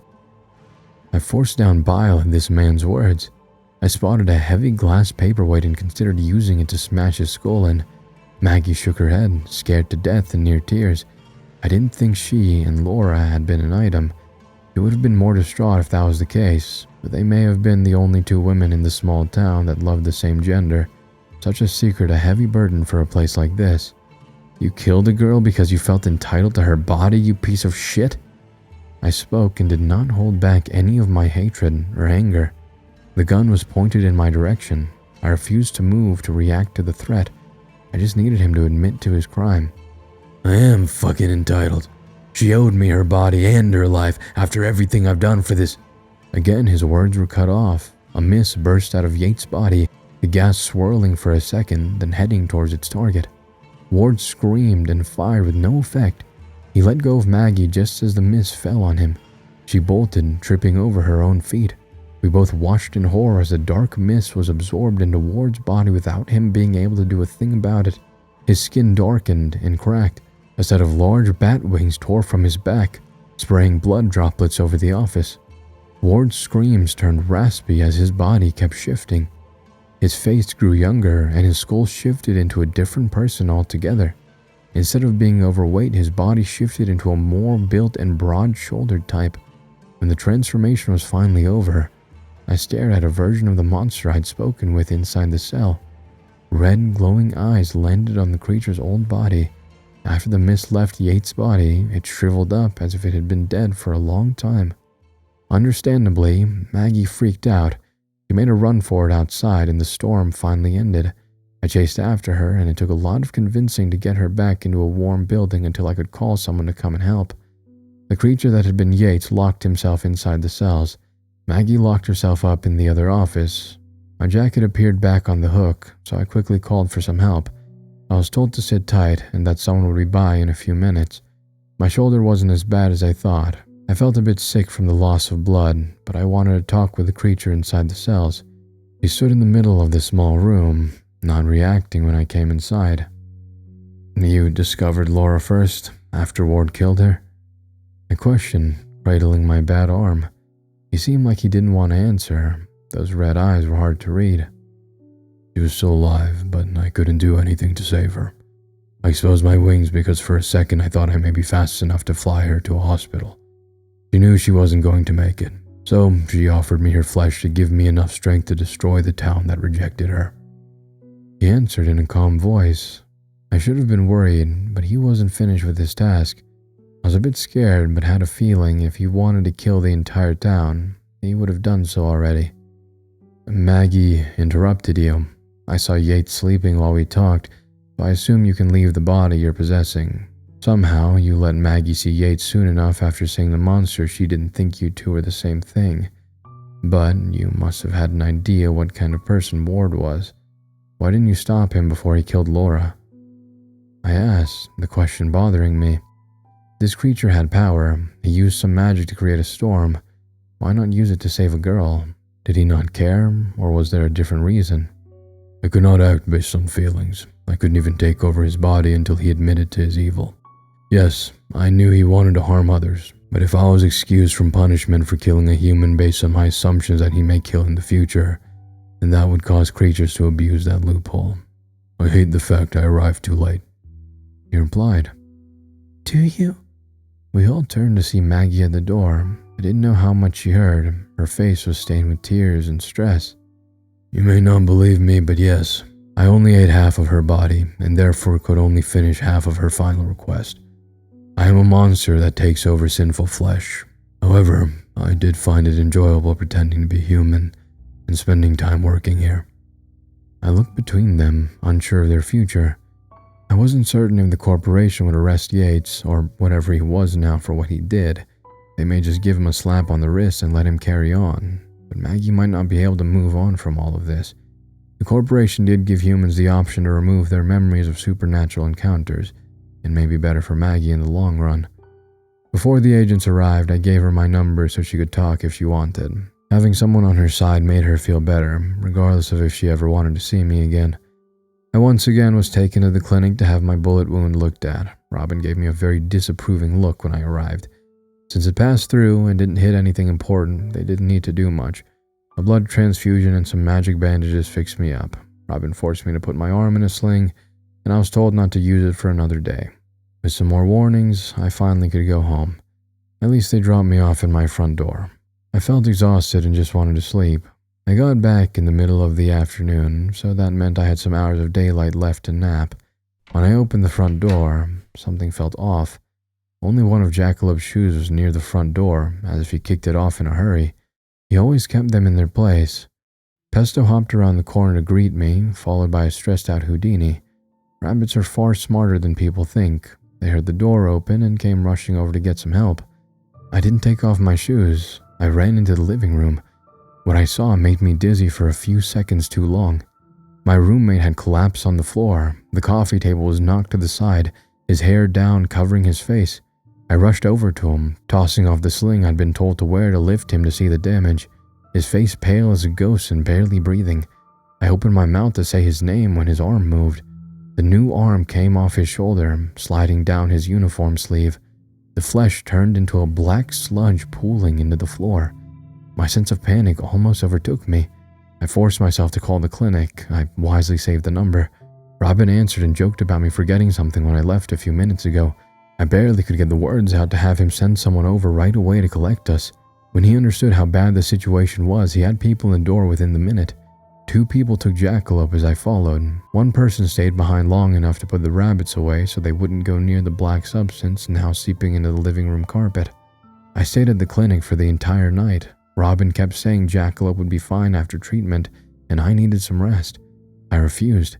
My body was working on stress that made me pace the hallway outside the treatment room. My head pounded from the lack of sleep. When Robin came over again, I thought the creature had some sort of news. Instead, a needle went into my arm, and I passed out for a few hours. The jerk. I woke up angry, but lacking the headache from before. At least Robin now let me see Jackalope after we both got some rest. The bandages kept some of the pain away, but my shoulder still ached. The pain in my chest walking into his room overshadowed everything else. He tried to sit up. I sat next to his bed telling him to stay laying down. I found a cup of ice water and helped him with it. Then we sat in silence for a few minutes, unable to think of anything to say. "I'm sorry."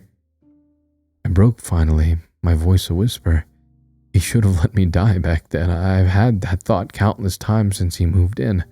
Seeing him in such a terrible condition only enforced my feelings.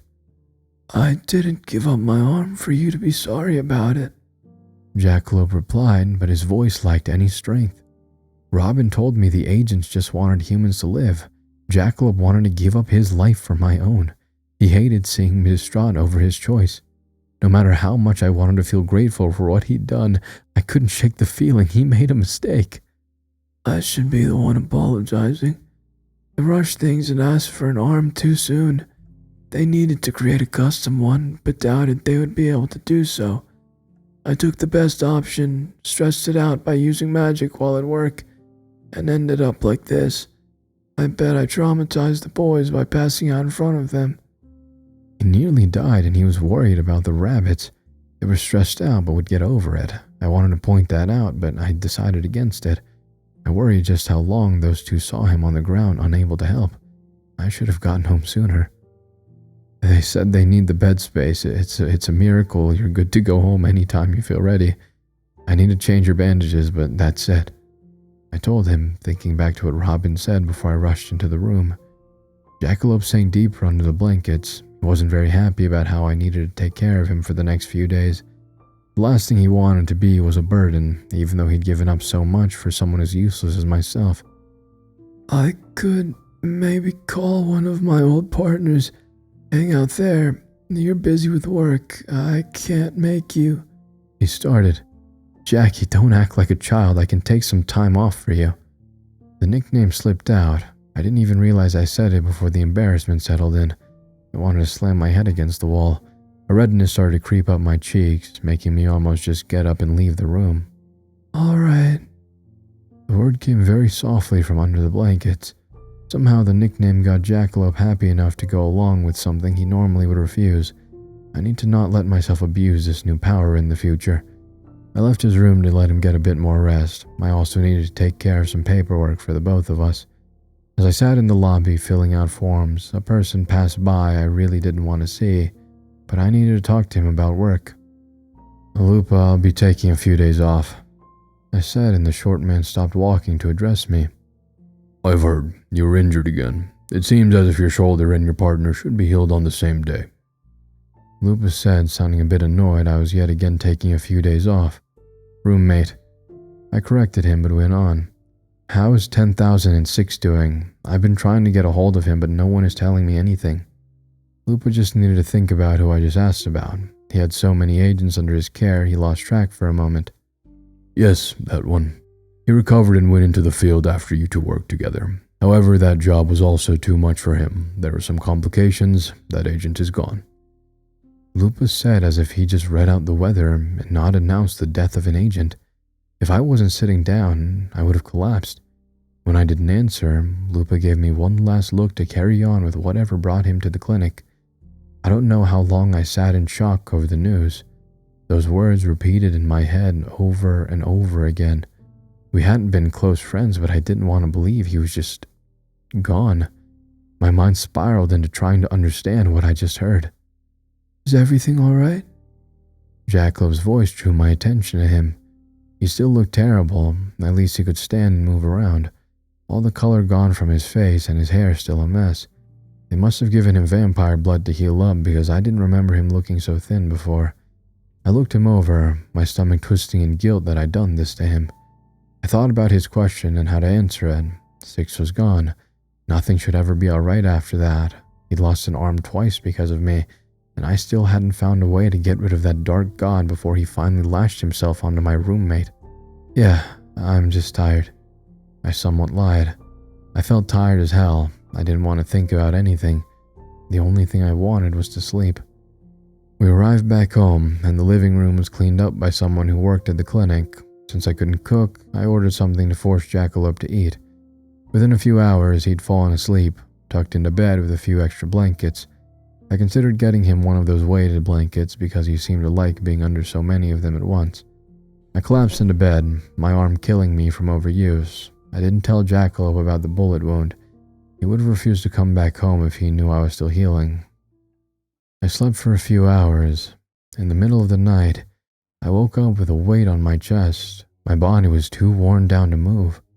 A dark figure sat, two flaming blue eyes staring down at me. The face got close to my own, letting a rotting smell come over me.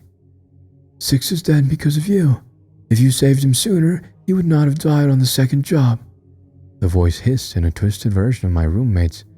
I wanted to argue, but my brain refused to do anything but agree. Your little friend rushed into getting a new arm and suffered for you.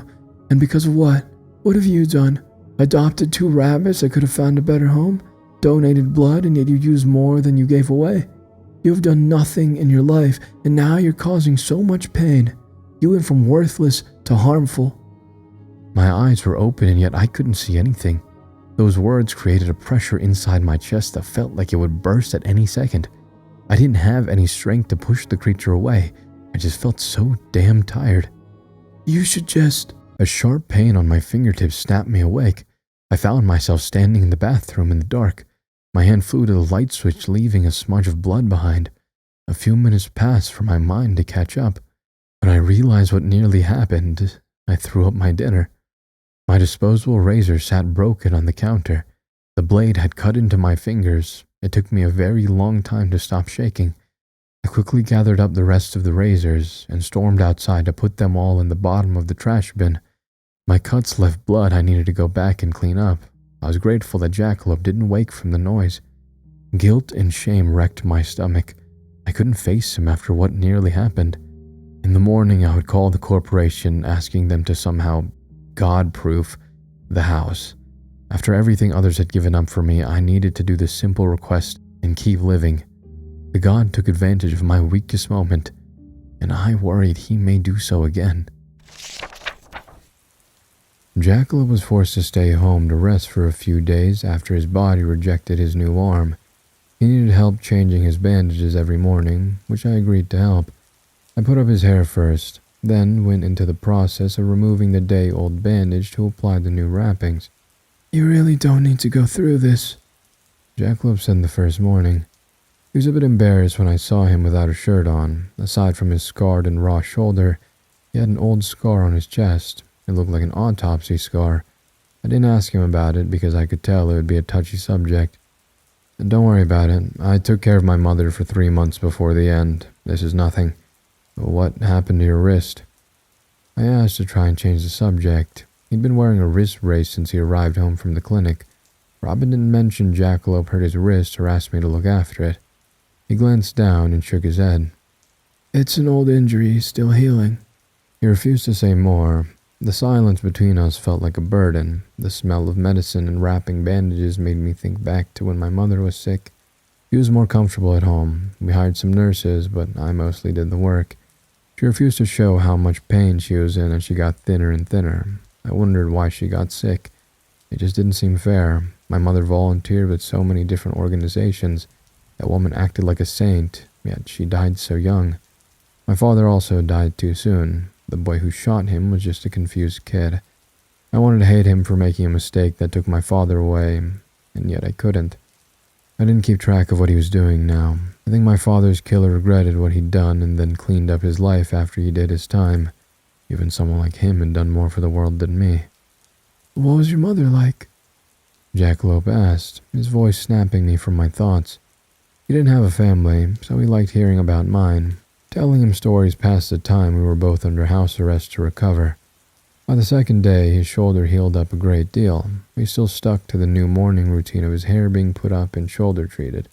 I caught his expression in the bathroom mirror one morning. He wanted to ask a question, but wasn't sure how to say it. I pressed him until he let it spill. Are you not going to shave this morning? He asked slowly, as if walking over a minefield. My heart nearly stopped. For a second, I thought he knew the reason why I threw away the razors in the house. It soon became clear what was really bothering him. I'm trying out a new look. I lied. He made a face as if there was a bad taste in his mouth. My roommate was far too kind to come right out to say what he really thought. He just let out a small noise of disagreement and then looked away. I should be insulted, but I just let the conversation die. After the razor incident, I started taking over-the-counter sleeping medicine. So far, they have worked. I hadn't come across any figures in the dark or woken up in the middle of the night, but I started to get stressed out over taking them for too long. I worried that Jackalope would be targeted if I didn't take the burden of the god's attention until we found a way to get rid of him for good. By the time Jackalope recovered, I had a job waiting in my email. I never let him know about my sore shoulder, so he let me accept the work. I'd be working with Farah, which made him feel better. I headed out, promising to call if I wouldn't be home by dinner. I arrived in front of a fairly normal house in the middle of a pristine neighborhood. Farah waited out front. Her beads were a bright blue that matched her tie that day. She made a face the moment her eyes landed on me. What is that thing on your face? She asked, refusing to take a step closer. You don't like my mustache? I replied, trying to act offended. I don't know what that thing is, but it isn't a mustache. I feel sorry that Jackalope wakes up next to that. We're roommates. I corrected again. I really didn't know where everyone was getting these ideas from. It's not as if I acted like I made a move on my roommate. Just because we lived together didn't mean we were also dating. At this point, I think Farah was just joking around to annoy me, and it worked. I started to walk closer to the house, but her face turned serious. She stepped in front, blocking my way. It's pretty bad in there. I think you would be able to handle a body that got torn apart better than this. I don't want you to do this case if you don't think you're ready for it. She told me in a concerned voice. I'd been called to document a suicide. There had been an increase in them in the area. The corporation hired humans that were aware of the supernatural to look over suspect events to decide if an agent needed to be dispatched to the area. The human they hired also ended his life, causing the corporation to assume there was some sort of other force at work. The current death was a middle-aged man who didn't seem to have any reason to end his life. At least his family didn't think so. Farah knew about how rough the past few months had been for me. I was glad she worried enough about my mental state to double-check if I would be alright dealing with such a case. I'll be fine. I've done scenes like this before. I told her. She wasn't entirely convinced. She let me walk by her and into the house while staying close behind. We walked to the upstairs bedroom where the scene waited. A heavy air fell over us. Other than talking about the case and gathering details I needed to document, we didn't speak. Farah gave this job all the respect it deserved. I paused in my work to look at the body slumped against the wall. The gun landed off to the side. I needed to bag it, but wanted Farah to do so. She needed practice. Suddenly didn't want to be near the weapon, let alone touch it. Soon, I didn't have a choice. Her cell phone rang, making her huff out into the hallway to take the call. In a few moments, she poked her head back inside. I'm needed for a job. How about you head home and let someone else finish up? She offered. I shook my head. I didn't have much left to do. I wasn't going to leave a few details to someone else. I can finish up here. You can go, I said. She gave me a long look, clearly not wanting to leave. Her phone rang again, showing she really was needed elsewhere. With a sigh, she turned away and made me promise to call her or someone else if I needed help or wanted to leave early. I got back to work after she left, wanting to finish this scene by dinner. I worked for another 2 hours on my own, the body my only company. I've never had any issues being around the dead before. For some reason, being alone in a room with a man who took his own life started to get to me. I noticed my hand shaking slightly as I made notes. I thought I sensed eyes on my back but ignored it. I didn't see anyone, so wanted to blame the feeling on nerves. The feeling grew the longer I stayed in that room. The tension was so thick it started to hurt my chest. "I know you're here," I said out loud, breaking the silence. A set of footsteps came from the doorway. Someone stopped in the doorway to rest a shoulder against the frame. Arms crossed and a smug smile on his face. He looked like Jackalope, but how he looked when I first met him, without the scars on his face and both arms, the way he should be if we never met. "Are you the one who killed this man?" I pressed. I was stressed seeing this person. I didn't have any idea what kind of creature he might be. He didn't feel like the dark god I'd been dealing with. The lights flickered, leaving us in darkness for a few seconds. The only source of light came from the hallway. "I didn't do anything besides talk with him." The creature spoke. He didn't really sound like my roommate. He tried, but there was something too smug about his voice. My hand hovered over my pocket, wondering if I should call for backup. If I did, this creature could kill me and leave, or could get away before help arrived. I needed to keep him here until Farah came back, or deal with him myself. "You must have done something more. This man had people who loved him and a support system," I said and glanced over at the body. From everything I'd seen so far, if this man was struggling, he had options, and yet he was dead on his office floor. If things were this bad, why didn't he go to his family or loved ones? What did this creature do that pushed him over the edge? "Like how your father loved you," the creature said, a wide smile appearing on his face. My stomach twisted in such an intense bout of guilt it nearly forced me to my knees. This creature must have some sort of power to increase the negative feelings a person may have. I hadn't felt this bad since the funeral. I shook my head, determined to not let him get to me. "He has nothing to do with all this," I replied, but my voice turned weak. "I think he does. He became a cop because he wanted to protect his son, didn't he? He could have become a lawyer making all sorts of money, but no. You were nearly taken as a toddler, and he decided he wanted to protect others." The creature pressed, causing me to think of long-forgotten memories. There was an incident I was too young to remember. While at the mall, a man scooped me up and almost got away. My father caught up to him and nearly beat him to death.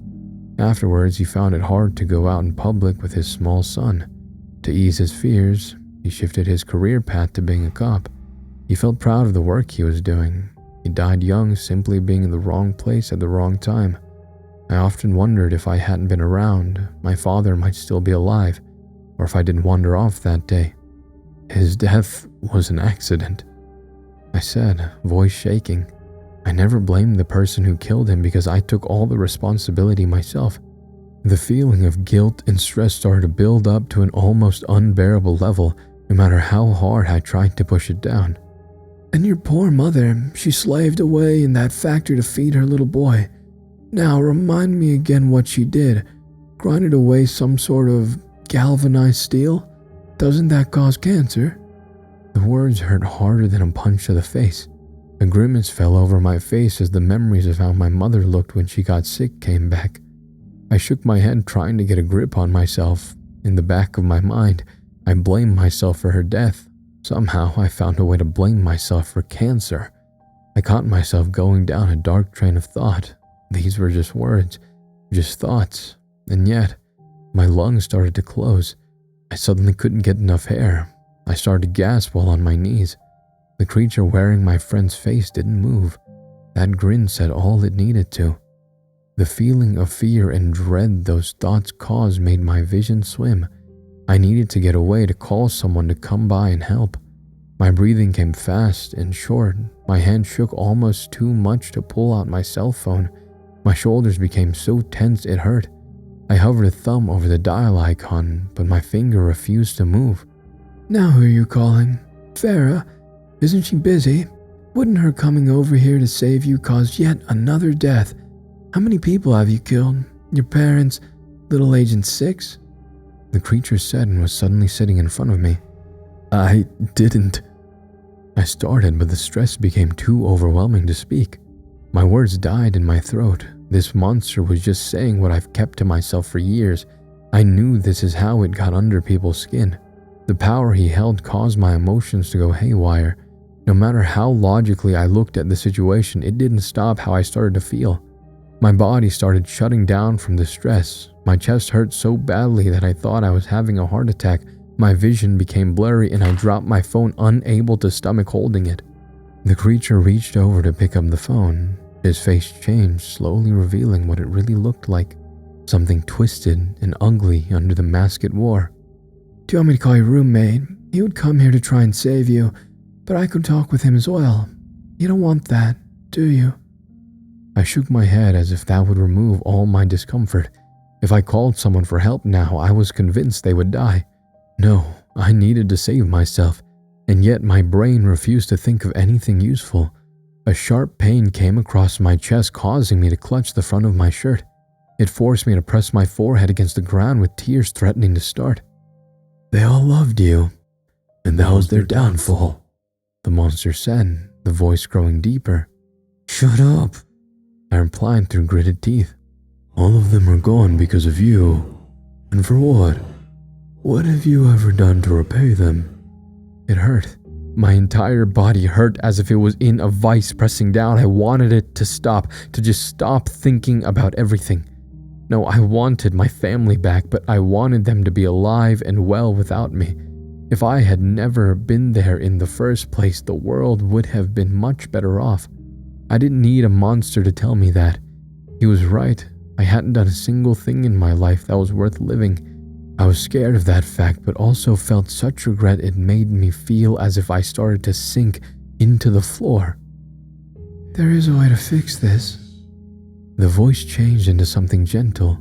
Something cold was placed inside my hand. I didn't need to open it to know what it was. Somehow, the feeling relaxed me enough to sit back up. He was right. I could do a very easy thing.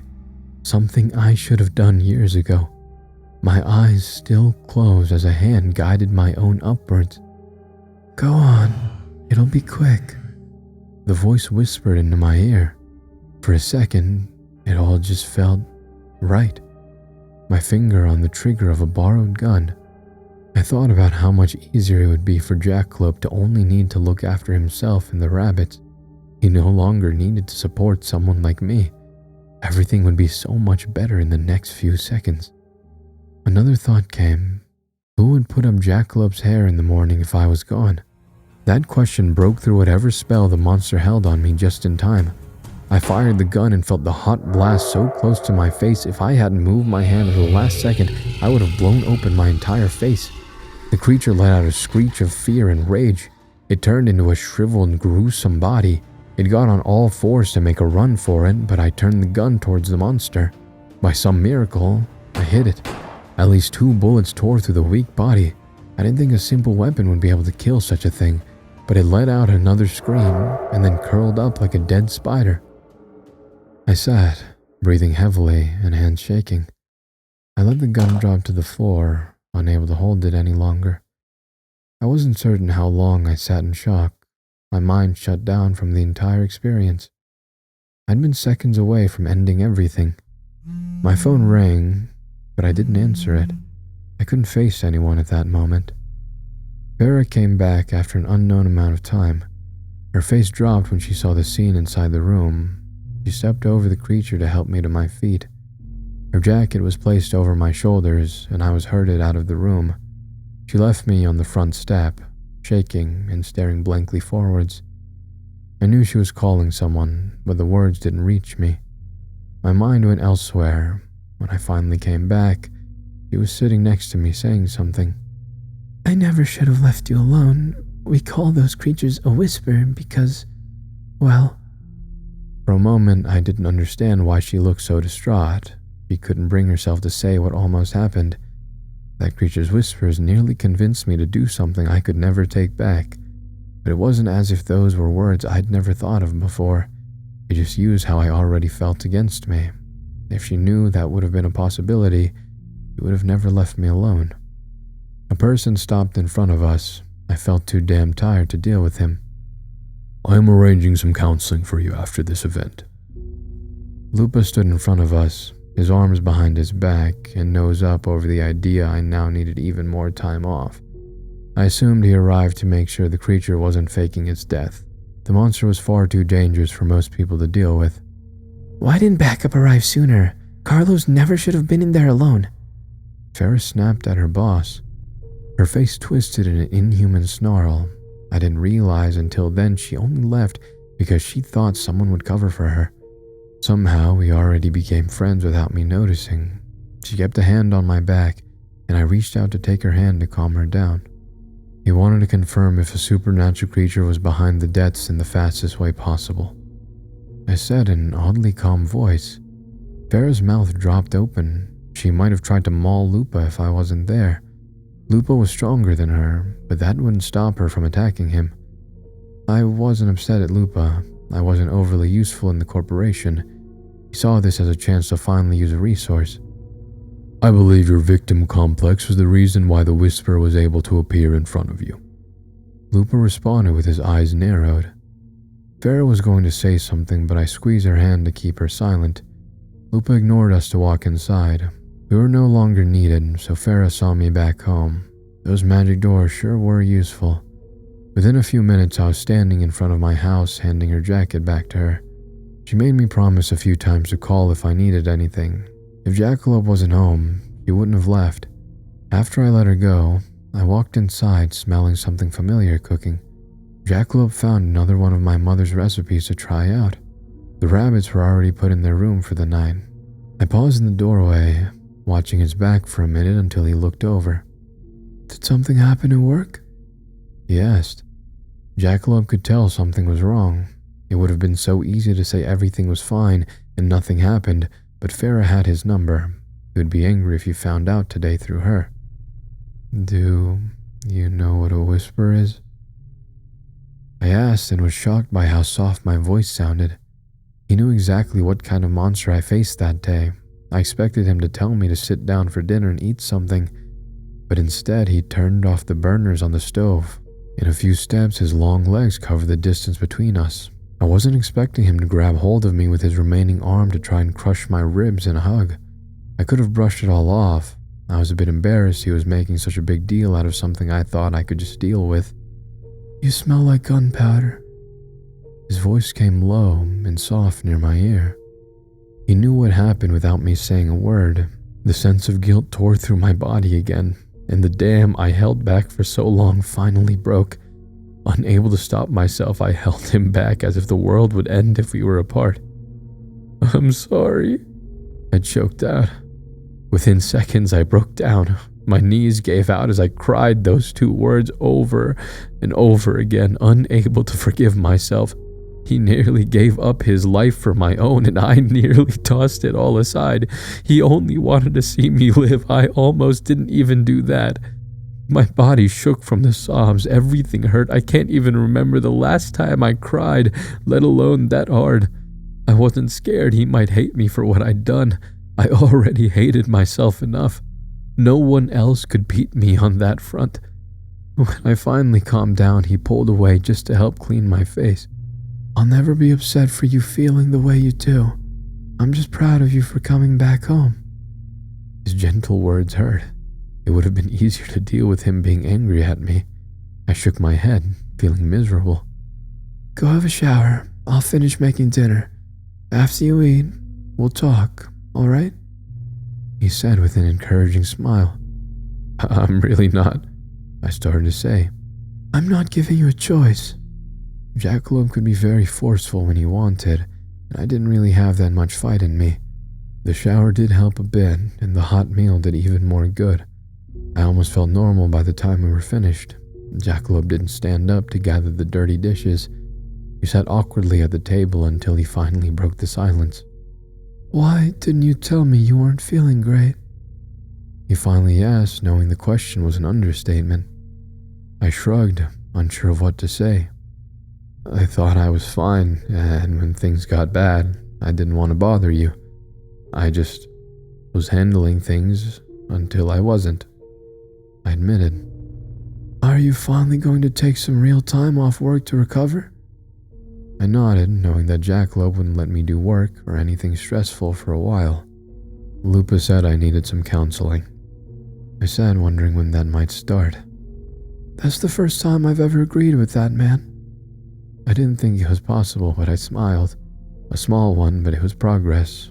My roommate would have also tried and killed Lupa if he knew there was a chance I got put on that case for a reason. I wonder how long I could keep that fact hidden from him.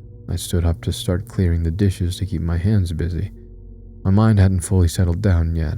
Jacob let me get started on washing them as he watched from the table. I want to go in and donate blood tomorrow. I think enough time has passed since the last time, I said as I started to try and figure out what else I needed to do to get my life in order. Maybe you should take it easy tomorrow. You don't need to force yourself to be productive so soon after what happened, Jackalope suggested. I paused washing the dishes. The soapy water soaked the front of my shirt. I wondered how Jackalope washed these so often without getting water everywhere. I mentally scolded myself for not even being able to do the dishes properly. Then I got upset for thinking such a thing. I want to stay useful. It feels like I haven't done a single thing. I admitted, but didn't elaborate. I didn't need to. Jackalope knew what I was talking about. I had already admitted how far this feeling went when he met me for the second time. He knew I felt as if I didn't deserve to keep living. You adopted Pesto and Houdini, and you let me stay here. On top of that, you're doing a very important job, Jackalope pointed out. A small spark of anger came up. I pushed it down, not wanting to be upset with him. Anyone could do those things, I said as I turned around to face him. Yes, but you're the one who did it. Such a simple thing, and I never let myself consider the answer. When we first met, Jackalope changed because I saw him as a person. Buying him his favorite candy was an extremely simple act, but was enough to make him want to give up his life. I looked him over, thinking back to the reason why I pulled the gun away at the last second. He needed help putting up his hair in the morning, and I wanted to be the one to do it. That was enough of a reason to wake up each morning. Is it really all right I'm still here? I asked him softly. His lips were torn and scarred, and yet his smile was still perfect. Yes, because I didn't get to hear what he wanted to say. A knock came at the back door, making us jump. I was closer, so I reached the door first. Neither of us had any clue who might be outside in the backyard at this time of night. I carefully opened it after turning on the backlight. The person standing at the base of the steps made my heart stop. It shouldn't have been possible, but he stood there and made an awkward wave. 6? I asked and flew down the 3 steps. He looked a bit different. His mouth almost looked like an insect. His eyes were fully black and a bit larger than before. His hands also looked as if he wore some jointed plastic covering his fingers. You look terrible, he commented. It's been a rough day, I said, wondering just how much he might know. He made a face showing he wasn't talking about my emotional state showing on my expression. My mustache isn't that bad, I said once I clued in. It is that bad, he corrected. He then looked over my shoulder to nod at my roommate. Hi, Mr. Jackalope. Do you want to stay for dinner? We have leftovers. Jackalope offered from the door. Dick shook his head. He needed to be somewhere else, but Jackalope offered to pack a meal to go. He left to go back inside to do so and left us alone to talk. They told me you died, I said, looking him over. Oh, right. Sorry. I sent a letter explaining things. It must not have shown up. My family is really strict. It's either being an agent or dead. A lot of my brothers fake their deaths to get away. The corporation goes along with it because they know how crazy our parent is. Six explained. I never even considered that a possibility. I wanted to believe he was alive somehow, but my brain never thought of him faking his death. I was so glad he not only looked to be doing well, but forgave me for him getting hurt on the job we worked. Carlos, Six started to wring his hands together. I wanted to thank you. For my entire life I assumed I didn't have options, and my kind were agents that protected humans, but you were strong enough to protect me. And you've been doing so much to help, even though you don't have magic to back you up. It made me think that I could also do other things. Then maybe I would be more useful living a longer life doing something else to help instead of dying young as an agent. I was a bit taken aback by his words. This, again, was something I never would have thought I would hear.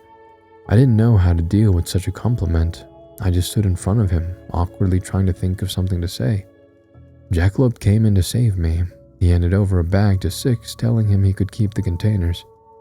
The now ex-agent let out an odd chirping sound, very excited about a big home-cooked meal.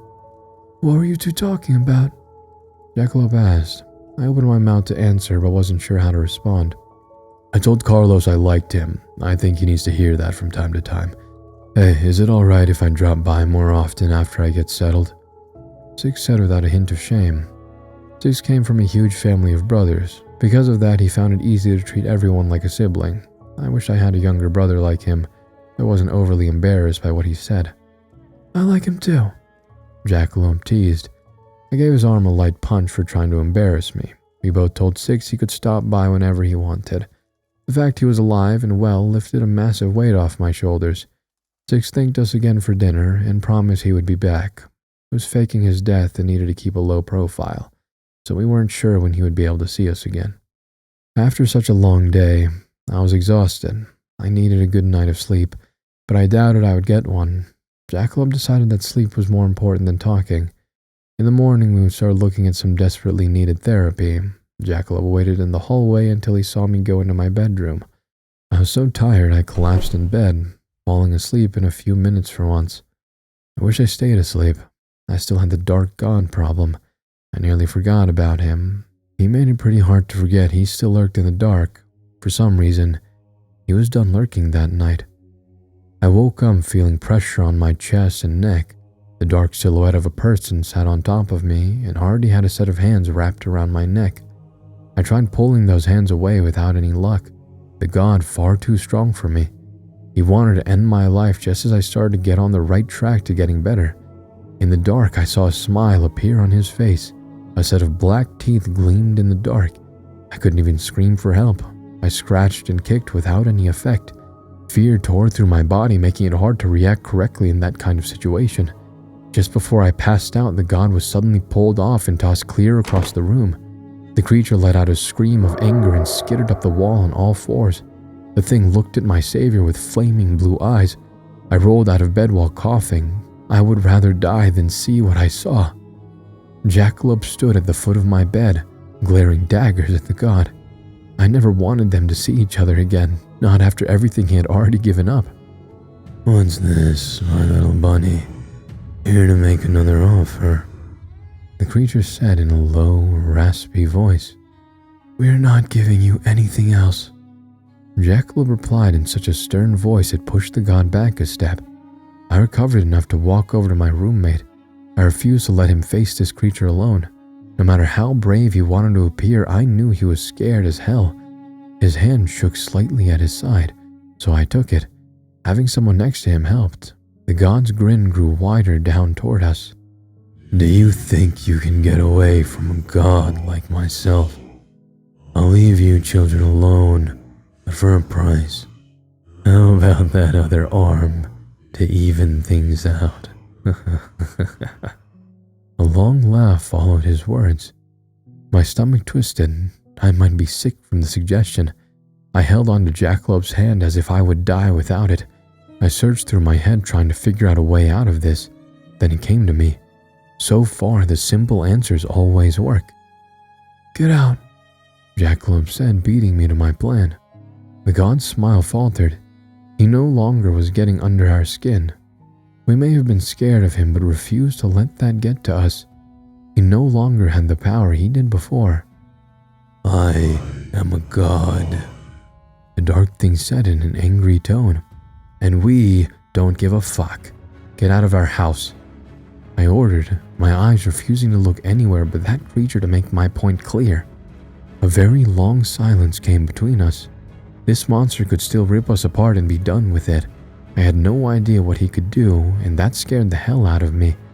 A smile came back to his dark face, a different one than before. I suppose this is also amusing in a way. The monster did not elaborate. It just started to sink into the wall to finally disappear, taking the darkness of the room with him. For the first time in weeks, the light from the street came through the window. I'd forgotten just how bright my bedroom looked at times at night. That was a little scary, Jackalope admitted. His hand still hadn't stopped shaking. He stood up to one of his biggest fears for his stupid roommate that couldn't deal with his problems on his own. I'm sorry, I thought I could get rid of him before he got this bad too, I admitted. Jackalope made a face in the dark. For a second I thought he was going to hit me. How long has this been going on? Why didn't you tell me? He demanded. I refused to tell him now that I got busted. He already knew I refused to burden him with any of my problems, and it nearly killed me. I think I'm going to pass out, I said, and was only half avoiding his questions. After the adrenaline of dealing with that god faded, I lost all my energy. I suddenly didn't feel right and needed help getting back into bed. My eyes closed right away as my head swam in the dark. I heard Jackalope walk down the hallway, then came back. I thought he might be getting me a glass of water. A click came and I saw a hint of light from behind my eyelids. Then I felt someone slip next to me. I shuffled as far away as possible while still on my bed. Jackalope sat, looking about ready to crawl under my blankets to go to sleep. He even brought in his rabbit light. I think it's best if I stay here tonight, he told me without a hint of shame. But we're you. I sputtered, unable to form words. Grow up, nothing is going to happen, he said and finished getting settled. I thought it would be hard to fall asleep with someone next to me. I couldn't even remember the last time that happened. We were roommates. We shouldn't be doing this, risk of a dark god or not. Those thoughts ran through my head for at least 5 minutes before I passed out in the deepest sleep I'd gotten in months.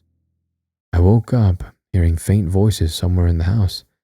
I sat up dazed and confused over what time it was. To my shock, I'd slept till noon. That was also new for me. Jackalope was gone. I smelled something cooking and that told me he got started on lunch. I crawled out of bed still in my sleepwear to walk into the living room. 3 people greeted me when I walked out. Nessie had been playing very gently with Pesto. He stooped to give me a crushing hug Farah and Six needed to pry him away from. You didn't tell me you dealt with a whisper. I would have stayed last night if I knew, Six said, offended when Nessie got distracted by a rabbit again. When he heard that, he dragged us over to make sure you were doing all right, Farah explained. I'm fine. Why would you bother coming all the way over here? I asked them, my brain still working slowly due to sleep. And because we're friends, Six pointed out. That was right. I knew we were friends, but it never fully clicked until that moment. These 3 cared about me. They didn't even need much of a reason to do so. They just wanted me to be doing all right. Jackalope came out to say lunch would be ready soon. His hair hadn't been put up because I slept so long. I gestured for him to come over so I could fix that for him. A few sets of eyes on us to watch. I gave them a look, daring them to say something. Are you sure you're doing okay? Farah asked instead of teasing. Yeah, at least for now. Good. Go and shave before lunch. I bought some new razors. They're in the bathroom, Jackalope ordered. The only time he missed his other arm was when he wanted to cross them to look somewhat bossy. I glanced between them all and scratched my face. I did want to shave, but didn't think it was a big deal either way. Is it really that bad? I asked. Yes. At least 3 voices replied. I love these guys, but they could be brutal. At least I got the hint. I could still hear them chatting away while in the bathroom removing the offending facial hair. I found it hard to believe that only the day before, I hit rock bottom. Now there were 4 people inside the house ready to support me in any way possible. After I finished washing my face, I looked at myself over in the mirror. I decided that it was a good thing I was still here. Even if that feeling only lasted a few hours, it was a very good start. It turns out that getting a therapist is hard.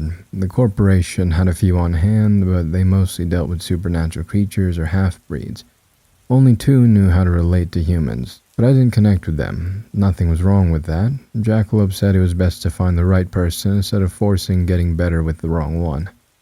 It would still take a little while after I did find the right person to figure out if I needed medication or not. The entire thing was exhausting, but I did need to do it. If I didn't have Jackalope being supportive, I would have already given up. Jackalope permitted me to do 1 job as long as 2 agents stayed with me. It turns out that all of Six's brothers were very protective of the one who befriended their family. I ended up finishing one job with 2 stern men wearing suits and sunglasses ready to attack any slight imaginary threat. I arrived home after a very long appointment. To my surprise, I saw Jackalope standing outside dressed in his suit. I hadn't seen him wear it since he first moved in. His tie wasn't fully done up. I went over to fix it for him before I questioned what was going on. Who died?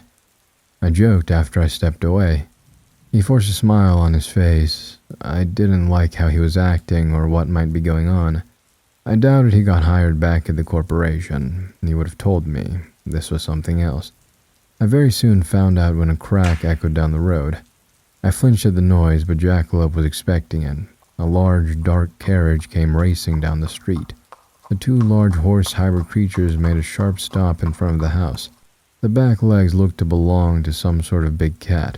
Each leg was scarred as if it had been stitched on. A deep scar ran across their necks, and it almost made it look as if someone attached the head of a white horse to a dark black body. What's going on? I asked suddenly, a bit scared of what just pulled up. Jackalope didn't give me an answer right away. The carriage door opened and a large person stepped out. He was dressed in dark robes and at least 2 times my size. Gray tangled hair covered most of his face, but I saw his mouth lacking any lips grimacing in our direction. He gestured towards Jackalope to come over with one long, gnarled finger. A meeting with my family has been requested. They would like you to come along as well. Jackalope answered. He didn't sound like himself. His voice was like how we first met. I didn't like how he was forcing himself to appear calm. I looked between him and the monsters waiting for us. A feeling of fear started, but I refused to let him go alone with such creatures. I gave the tall monster another look over, wondering if somehow those 2 were related. All right, let's go. I agreed and started to follow him to the waiting carriage. Jackalope let his mask slip for a second. He wasn't overly happy I was coming with him. The creature held the door open for us. He then made his way to the front of the carriage to drive it to the next location. I really hope my neighbors didn't see this. Normally, supernatural creatures couldn't be seen by humans unless they wanted to be, or were too weak to make themselves invisible to their main food source. The door was closed, and it shut out the world outside. The seats weren't too uncomfortable. A set of deep red curtains kept me from seeing where the carriage was headed. I felt it start moving, but oddly enough didn't hear the wheels or the horses outside. Jackalope sat across from me, not keen on starting up a conversation. What is this all about? I asked in a careful tone. He wasn't acting like himself. That stressed me out a little. Do you know what a jackalope is? He asked. The question made me pause. I've never really considered his name all that much. When I was much younger, I believe there were some horned rabbits somewhere in the desert like a lot of children. A rabbit with horns, I guess? I replied to him. He gave me a somewhat tired smile.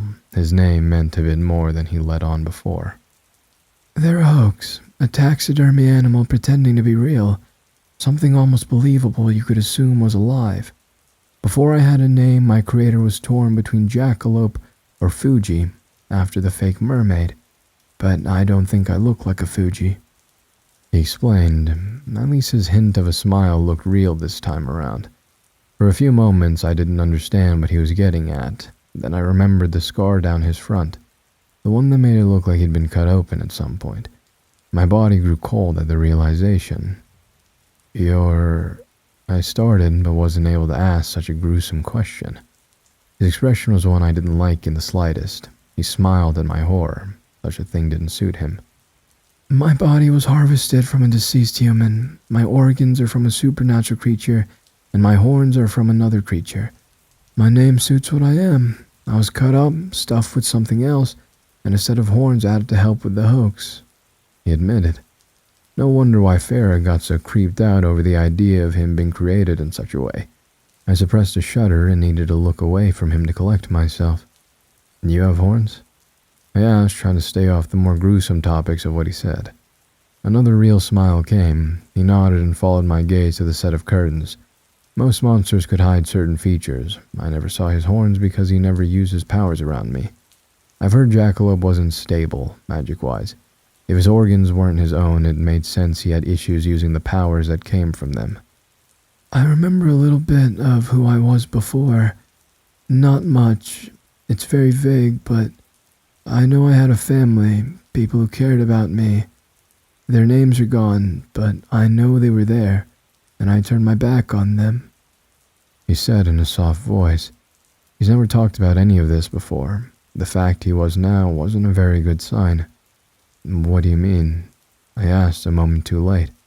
I understood what he meant by turning his back on them. I had almost made the same mistake. I hated how that fact made me feel almost as much as I disliked his defeated expression. "I ended my own life when I was a human. I no longer remember the reasons, but I don't believe it was justified if there were still people in my life supporting me. When I worked as an agent, I always wore a fake smile. I'm a dead man. That was my choice. I shouldn't be able to feel sadness or much of anything. The fact I have been enjoying myself recently is an insult to those I left behind." We sat and listened to the minor noises coming from outside. I wanted to reach out to him, but I knew he wouldn't accept any kind of comfort at that moment. He dealt with all of this on his own, and I never had a clue. As his friend, I should have noticed how he felt. "Would you have hated me if I never made it home?" I asked him. I needed to fold my hands in front of myself to keep them from shaking. Jackalope looked up with a slightly horrified expression. He never would have been angry at me if I didn't pull the gun away in time. He would blame himself before me for my actions. "Of course not," he said truthfully. "Then why do you hate yourself for what you did? How come you can forgive everyone but yourself?" I pointed out. He shook his head, unable to respond. His answer was the same reason why I still blame myself for his missing arm. No matter how much others said it wasn't our fault, we simply couldn't forgive ourselves for our actions. I didn't realize that Jackalope had gone through so much the same things as myself. The carriage slowed to a stop. We weren't able to finish our conversations. The door opened and he walked out first. I stepped down to find we stopped in front of a massive Gothic mansion. The place was bleak and straight from an old black and white horror movie. I half expected a flash of lightning to appear in the gray sky. The carriage used some sort of magic to travel here. There wasn't any way this place was in the same country as we started in. Jackalope started forwards to the large wooden doors. I needed a half jog to keep up with his long strides. Another creature, very similar to the one who picked us up, stood by the doorway and watched us as we went inside. The main hallway looked dusty and old. Creatures peeked through the dark corners at us. All of them are sewn together messes of other features. Jackalope may be the most human out of all of them. I followed him, the fear filling my limbs at the sight of the other creatures. He led us to a large room at the end of the main hallway instead of a tile floor. We stepped out into packed dirt. The room, a large circle with an upper level, it looked a lot like a smaller version of a stage that gladiators may have fought in. From the dark stains in the dirt, I fear this place was made for that kind of purpose. Jackalope stood in the middle of the room and sat down on his knees, so I just sat in a different way that felt more comfortable. His head was directed to a small opening on the ground level. A chair was placed halfway out of the darkness. I saw a set of legs but didn't see who was watching us. "It seems like my rabbit has finally come home. I never suspected you would show your face here after the disgrace of being fired. I suppose the mailing company is somewhat reasonable. I would have killed you if you didn't get that job. Now, what would a failure like yourself request a meeting for?" The voice sounded female. She acted like a harsh mother, so I assumed she had been the one to create Jackalope. She cut open his dead body, stuffed it with organs, and forced him to work a dangerous job. On principle, I didn't like her, but I was shocked that Jackalope had been the one to request a meeting. It seemed as if he kept his head down and working. His family wanted nothing to do with him. "I would like to request you to disown me," he said in a stern voice. The woman in the chair was a bit of a way away, but we still heard each other just fine. I understood why he no longer wanted to be a part of this family, but why ask now? Why not when he was first fired? His parent asked that question for me. "Oh, now for what reason do you wish to go off on your own?" she said in a teasing voice. "To get married," Jackalope responded, his eyes still facing the other side of the room. My brain shut down for a full minute. That didn't make sense. I kept looking between him and his shrouded parent as if an answer would just appear. Married? To who? Was he dating someone from work and he just forgot to mention it? Or was it an agent? Farah was out of the question because she liked other girls. I considered Nessie for a moment, but that didn't feel right in the slightest. As my thoughts ran a mile a minute, Jackalope lifted his hand. On reflex, I took it. A slight hint of red came to his ears, but otherwise his expression didn't change. I finally clued in with such a loud click in my brain, I thought those two heard it. Did he want to marry me? Wait, hold on. We just lived together didn't mean he actually liked me. I must be misreading this somehow. I didn't have a chance to question him. A shrill, mocking laugh came from the darkness. His unseen parent thought his request was hilarious. I flinched at the sound. My body wanted to get up and fight the one who dared laugh at such a genuine request. Married. Someone like you. First, you bring disrespect to this family by being removed as an agent, and now this. Not a single creature in our world cares for you. Being so desperate enough to request to be disowned for a human, I cannot stand it. I'll do you a favor and have your other family members end your life here. Jackalope expected this kind of answer. He shot to his feet, pulling me up with him. We weren't able to move from the spot. A creature dropped down from the second level. The lower half was a pure white snake, but the torso looked to belong to a human. The head, however, had been cut off and replaced with a huge crow face. Jackalope's parent created this monster with bits and pieces. The scars where the parts had been attached were visible on the body. I don't think his mother wanted to attack us. It just didn't have any choice. Two more creatures dropped down on all fours. One was a dog the size of a horse with a human face. The other, slightly smaller, the body looked similar to an otter, a dark black wolf's head attached low to the neck with a fresh scar. I stood defenseless and scared as hell. I didn't have a weapon on me and Jackalope was missing an arm. We stood no chance against these monsters. Or so I thought. Because I'd been living with the kinder version of Jackalope, I'd almost forgotten he had been an agent for a reason. His face held no hints of fear. A spark of black electricity came from his chest. In a fluid movement, he reached over to grab hold of it. The sparks turned into a long, straight line as he pulled it away from his chest. The power formed into a sleek black blade. Instead of keeping it, he tossed it over to me. By some miracle, I caught the new sword without cutting my hand. The two monsters backed off when they saw the weapon. They knew something I didn't. The next movement came too fast for my eyes to catch. I only heard the loud crack of Jackalope moving. For half a second he had been standing next to me, then he was across the room. He slammed the snake creature into the stone wall so hard cracks appeared up to the ceiling. More jagged black shapes came from his body. When he turned, I could see just how much he changed. A set of black horns came from his head. They flickered as if they weren't entirely solid. All the black energy around him crackled in an unstable way. His eyes landed on the other two creatures ready to take them down. I didn't know the end goal of this fight.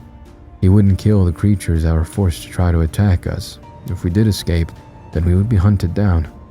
I saw more eyes looking down at us and doubted Jackalope could defeat an army of these creatures. The creature with the wolf head peeled off in my direction. I only had seconds to react. I swung down the sword a bit too early. A burst of dark spots came from the blade directly into the creature, pushing it back. Jackalope managed to knock back the otter creature. Despite our progress, I doubted we would make it out alive. My hand shook in fear of waiting for the monster to recover or for another one to come down to attack. My fears were proven justified. Another snake-like creature dropped down hard near Jackalope. He didn't have enough time to get out of the way. The long tail caught his leg and slammed his body hard against the ground. I shouted out his name, scared to death about him. I swung the sword again like a bat to send more power in that direction. It landed on the target, pissing it off enough to let out a loud hiss and forget about Jackalope long enough for him to get up. He stood on uneven feet. I caught on his forehead, dropped blood down into the dirt. Something looked wrong. His horns were crackling. His face twisted in a feral expression and a set of dark claws appeared on his hand. More of that darkness started to cover his legs, transforming them into something else. The otter creature tried to come up behind him. He slammed it with a powerful blow that embedded the poor thing into the dirt. The sword in my hand shook. The wolf's head came closer and I used the sword once again. After the final blast of energy, the entire thing broke apart, burning my hands and a spark flying up to cut the side of my cheek. Jackalop's power was becoming unstable. He was an agent and fought monsters his entire life, but he didn't have control over himself in the long run. If we didn't get away now, we risked him attacking everyone, including myself. I saw him transforming into something else. His body hunched over as that black energy pouring from him crackled frantically. The sparks burst outwards, hitting the stone walls and exploding pieces off them. I nearly got hit by one of those bursts. The wolf head creature made a run for it. The movement caught his eye. The somewhat focused amount of power was thrown in that direction, knocking the creature aside. He nearly killed it with one attack. He didn't want this. I knew that. These creatures were the same as him, but their bodies were weaker, and that made their power more unstable than his own. The sound of the magic around us in the room slowly being destroyed was overpowering, but I still tried to reach him. "Jackie!" I shouted over all the noise. A hint of recognition came to his eyes. A new monster jumped down into the fray almost directly on top of me. I covered my head with my arms, expecting to die in the next few seconds. Instead, I felt an arm wrap around my waist and a burst of wind hit my back. When I opened my eyes, I saw all the remaining creatures knocked out. Jackalope stood next to me. His entire demeanor changed. His horns no longer flickered, and the black energy flowed around him instead of crackling. Somehow, he'd been able to stabilize his powers. To my shock, he leaned down to bring us closer, his head resting next to my own. "Please, keep helping me," he whispered, causing my face to grow hot. "I haven't done anything, I'm just here," I admitted. "Sometimes that's all I need." He pulled back to show off his smile. Scarred face or not, his smile was perfect. Unable to help myself, I held him back a bit, convinced we might make it out of here alive. How disgusting. I'd forgotten about his parent for a few minutes. The person he feared the most finally came out from the darkness. The human body we saw was nothing but a lie. A monster poured from the shadows, the body long with countless arms grafted on. The main head looked like a beautiful woman. Around it was a circle of other heads of creatures, all of them with dead, milky eyes. This monster not only created stitched-together creatures, but it added other parts onto itself to gain power. You have no rights to this power. You were made to serve and nothing else. What an insult, what a disgrace. Those organs do not belong to you, nothing in your body does. I worked hard to find them and you owe everything to me. How dare you use it for your own gain? I shall put an end to this right now," the monster screeched. I knew this thing was stronger than the both of us. I didn't want to die for once, but I didn't have any clue how we would be able to get out of this. There was no time to think. A light came from the creature's main mouth. Jackalope matched it with his power. They both attacked at the same time, knowing that energy exploding after hitting each other would cause a backlash that would kill someone here. At the last second, a crack of pure silver lightning came down between the two blasts. A shockwave hit us all. I would have been blown off my feet if Jackalope hadn't kept an arm around my side to support me. When the dust settled, a new person stood between us. I stared at someone I never would have expected. "Would you care to repeat what you just said?" the newcomer said in an intimidating voice. He was the white-haired man that took over the Hunter's case and the person I'd spoken with before. I dismissed him as being the Silver King when we met before. He acted too kind, but now his entire personality shifted. His red eyes hard enough to make the creature back down. "This boy of mine," it started in a weak voice. "From what I've seen, Jackalope has well paid back his debt for his life. He's worked an honorable job, and if he wishes to be removed from this family, I do not see why not. His body is his own. You did do a proper trade for the pieces that make him up, correct? Therefore, he does not owe anything. However, 35 years ago, there was a rush of stolen organs. If somehow he ended with one or two, then surely he would owe himself to the family affected by that death. If that isn't the case, then he should be free to go." The man spoke, and his wording implied a lot. If the creature refused, it would have been admitted it stole the parts to make Jackalope, if not all the creatures in this family. That would mean Jackalope risked having his organs returned to the other creature's family, and his parent would be arrested or killed for the crimes. But if the creature claimed to have gotten the parts in a fair way, then Jackalope could go free. He's worked enough to no longer owe his parent for his life. I saw the internal struggle on this creature's face. If it let Jackalope go, then the other creatures it made could follow in his footsteps. But if it didn't, it risked being killed by the Silver King on the spot. Yes, you're right. And Jackalope has earned his freedom. He had worked enough for me to get back the worth of his traded organs. We were just testing him to ensure he was strong enough to leave this family. The creature lied. Then there's no issue. I wish to speak with him alone for a short while. There are special protocols when a creature becomes engaged with a human. It's best if we go over them. The king spoke and turned towards us. The creatures Jackalope fought were stirring. At least they would recover from the fight. We followed behind the white-haired man, and I gave one last look over my shoulder to that towering monster. Clear hatred showed on its attractive face. If anyone but the Silver King spoke to them, they might have just killed everyone in the room. We didn't leave the mansion. Instead, we ended up in a room off to the side. Cautious, the king finally broke his composure. "Look at how dirty you two are. You must have been so scared," he said in a voice completely different than how he spoke to the monster. Jackalope's horns faded, and he did look pretty rough from the fight. Cautious frantically brushed us both off. For some reason, our minor wounds healed along with the dirt being brushed aside. "Did you just..." I asked slowly as I looked at my newly healed hand. "I just helped you with the dirt. That's all," Cautious said as a huge hint to drop it. At least I was smart enough to do so. I don't think he could display any kind of favoritism and heal others for no reason. "Thank you. I wasn't expecting you to come in person. I thought you'd be too busy, but you did save us," Jackalope said over to the man. Cautious smiled in a way that made him look much younger. Now everything made sense. Jackalope turned to me to start explaining what I already knew. "My parent..." He started, but wasn't able to get the words out. "I get it. Your parent killed and stole parts of other creatures to make all of you. Since being an agent is a respectful job, they must have seen this as an easy way to create a powerful family with a shortcut. I've been working on scenes with stolen organs, so they just have started back up recently. When you heard what jobs I've been doing, you arranged all this to put an end to it," I commented. Both of them looked at me as if they didn't expect a human to put easy hints together. At least that was explained, but we still had a very important thing to talk about. "About the marriage thing," Jackalope started, his voice clearly embarrassed. I needed to say something that would upset my parent enough to make them attack.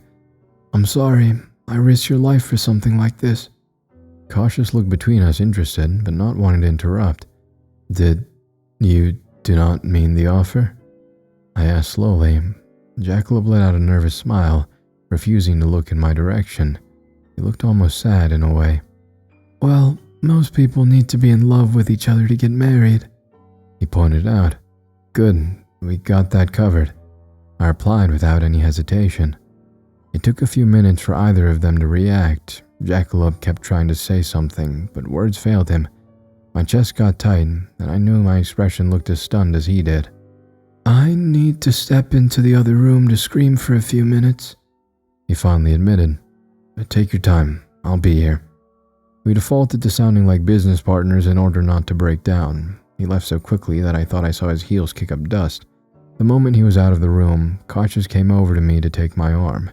He shook me, frustrated over what he just saw. "Why didn't you confess to him in a better way?" he demanded, sounding like a child. "I panicked," I said truthfully. I was still in shock, and the full truth of what just happened hadn't hit just yet. Cautious was saying something, but my brain refused to listen. I thought I heard him say that we needed a ring for this to be proper, then disappeared through a door, leaving me alone with my thoughts, which were just internal screaming. Cautious came back before Jackalope. He placed something in my hand, and it made me crack a smile. I didn't have time to make fun of him for it. Jackalope came back into the room flustered. He had hoped we would have forgotten the whole thing in the few minutes he'd been gone for. I walked over to him and offered what the Silver King brought. Cautious said we needed a ring. I told him. Jackalope looked it over, wondering if this was a joke. "This is a ring pop," he pointed out the obvious. "I panicked," Cautious admitted.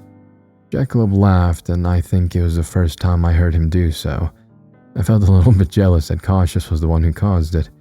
It would have felt weird having an audience for this conversation. Soon, we didn't need to worry about it. A door flew open and a large person walked swiftly over to the most important person in the room. Cautious tried to get away, but he was easily lifted over the shoulder of the newcomer. He wore a long trench coat that went down to his ankles. The face was just a tangled mess of vines with 2 barely visible eyes. "I'm taking this," the newcomer stated. He turned to carry away the struggling king, Cautious yelling back to us to call him for updates. With that strange scene over with, I needed to force on a more important conversation. I realized I was fairly close to Jackalope, which was embarrassing, but I didn't move back. "We really should get a proper ring. Before that, we should try dating first," I offered, already feeling a blush creep up my neck. I felt him take a hold of my hand, which shouldn't make it easier to deal with this whole ordeal. "I don't want you to go through this if you think you owe me in some way. I can't imagine how hard it'll be for you if we do make it official. I'm not human and a guy.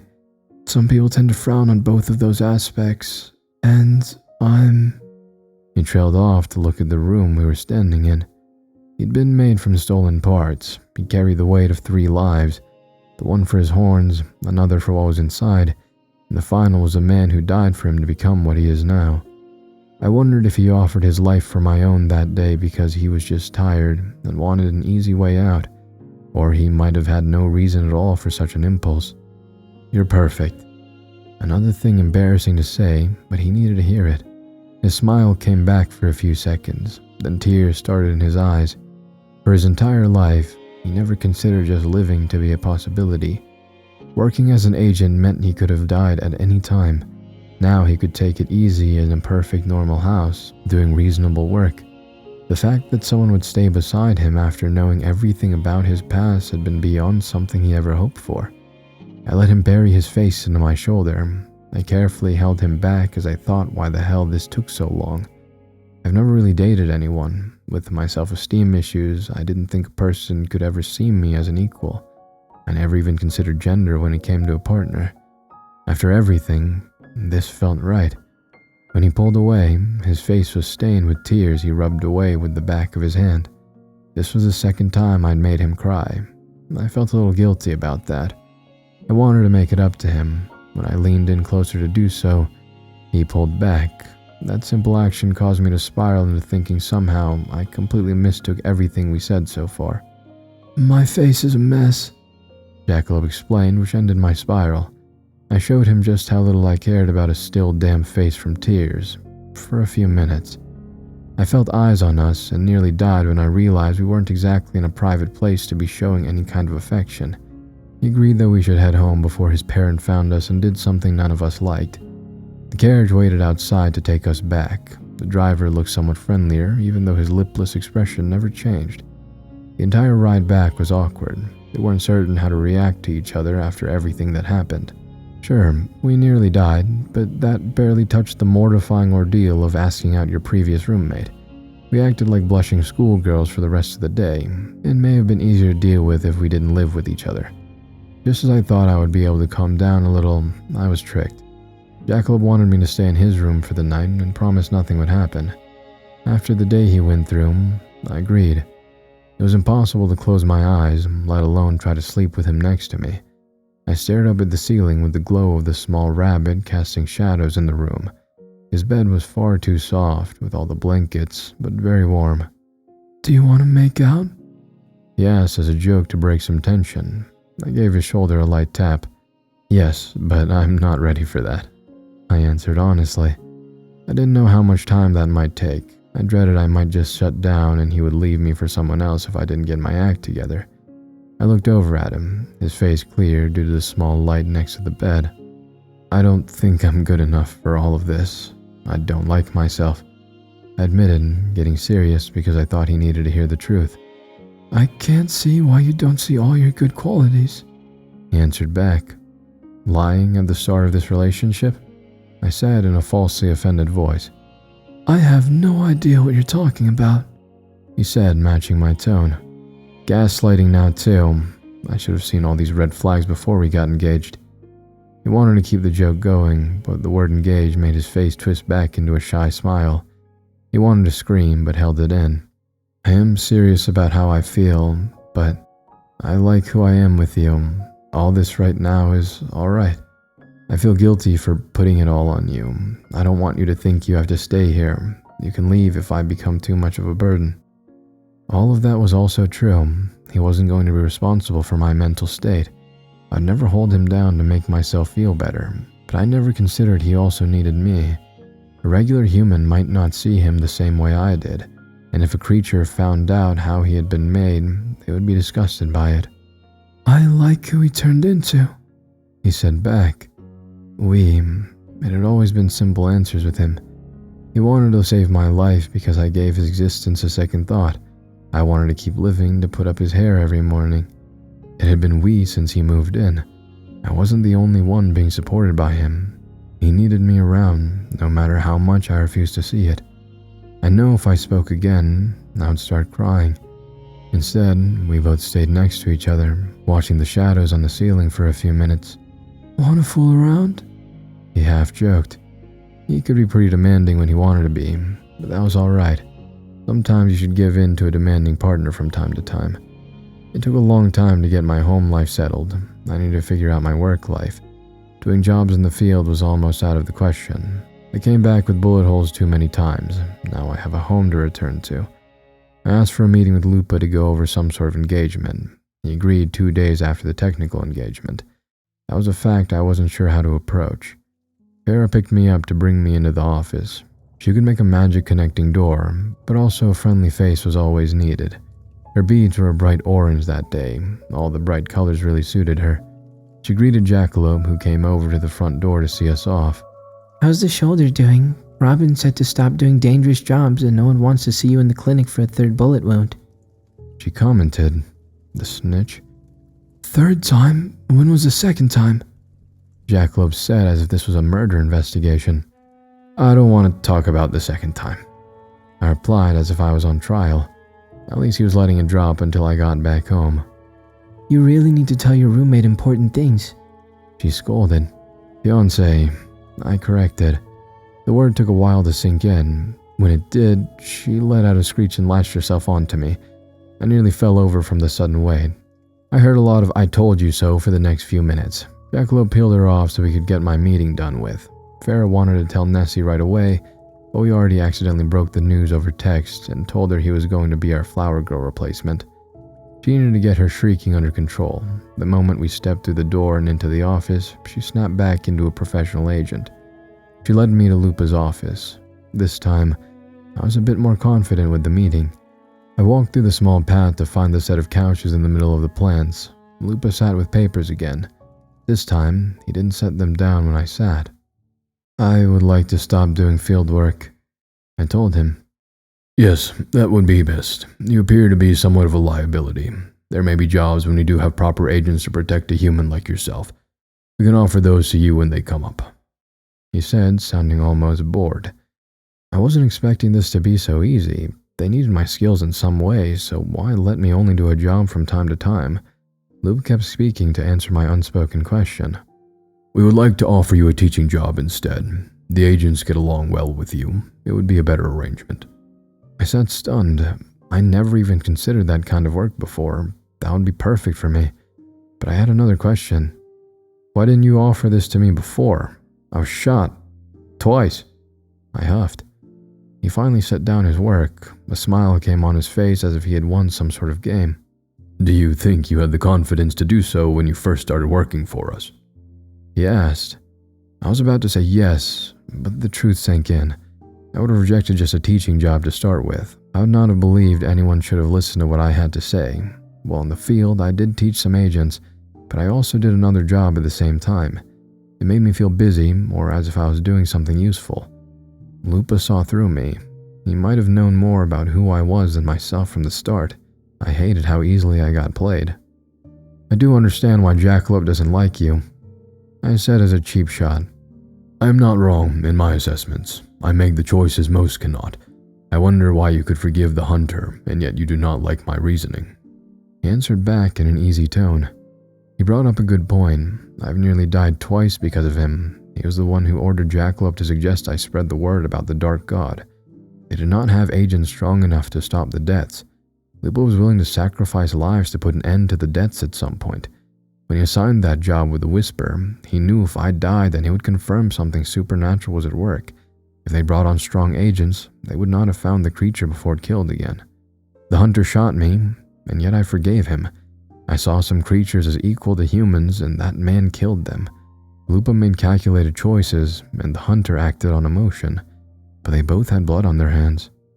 I forgave him because he cares, I told him. Lupo gave me a questioning look but didn't appear offended. He shuffled the papers in his hand, somehow making the action threatening.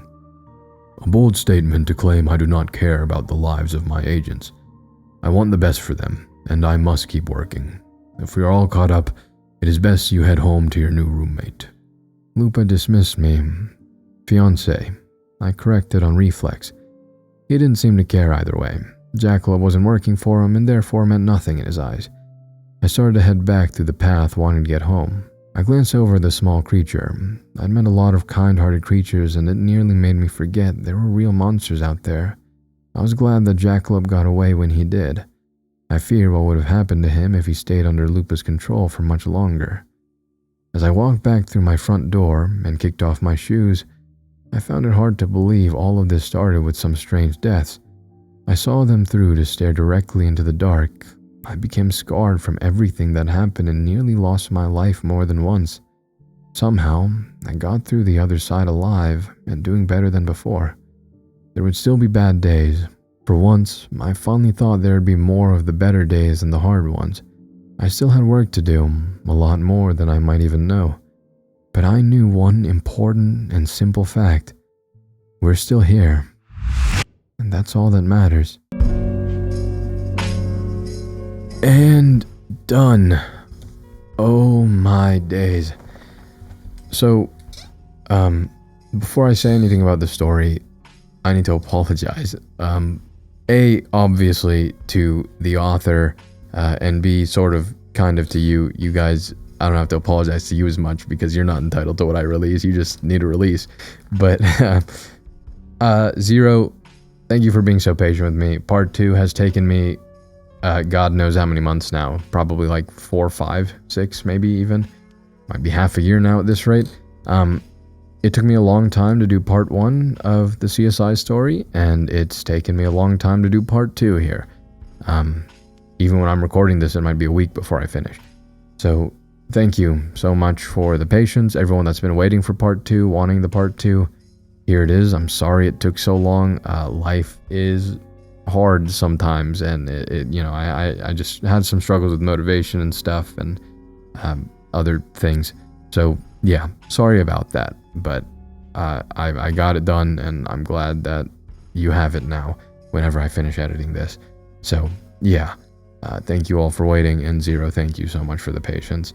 I do hope you all enjoyed the story. Zero's stories are always incredible. There's another one he's writing right now, which should be like an hour long, and that he said I could read it. So whenever that's done, it'll be done. It'll probably come out after this, in all honesty, because I've been editing this pretty harshly for the past 2 weeks, and I need a slight break. That doesn't mean I'm going to stop posting, but the stories might be a little bit shorter. I don't know if I can bang out another 1 hour plus one. I have a couple of those in the list to read for you, but that'll probably be in like 2 to 3 weeks when I start getting back on that.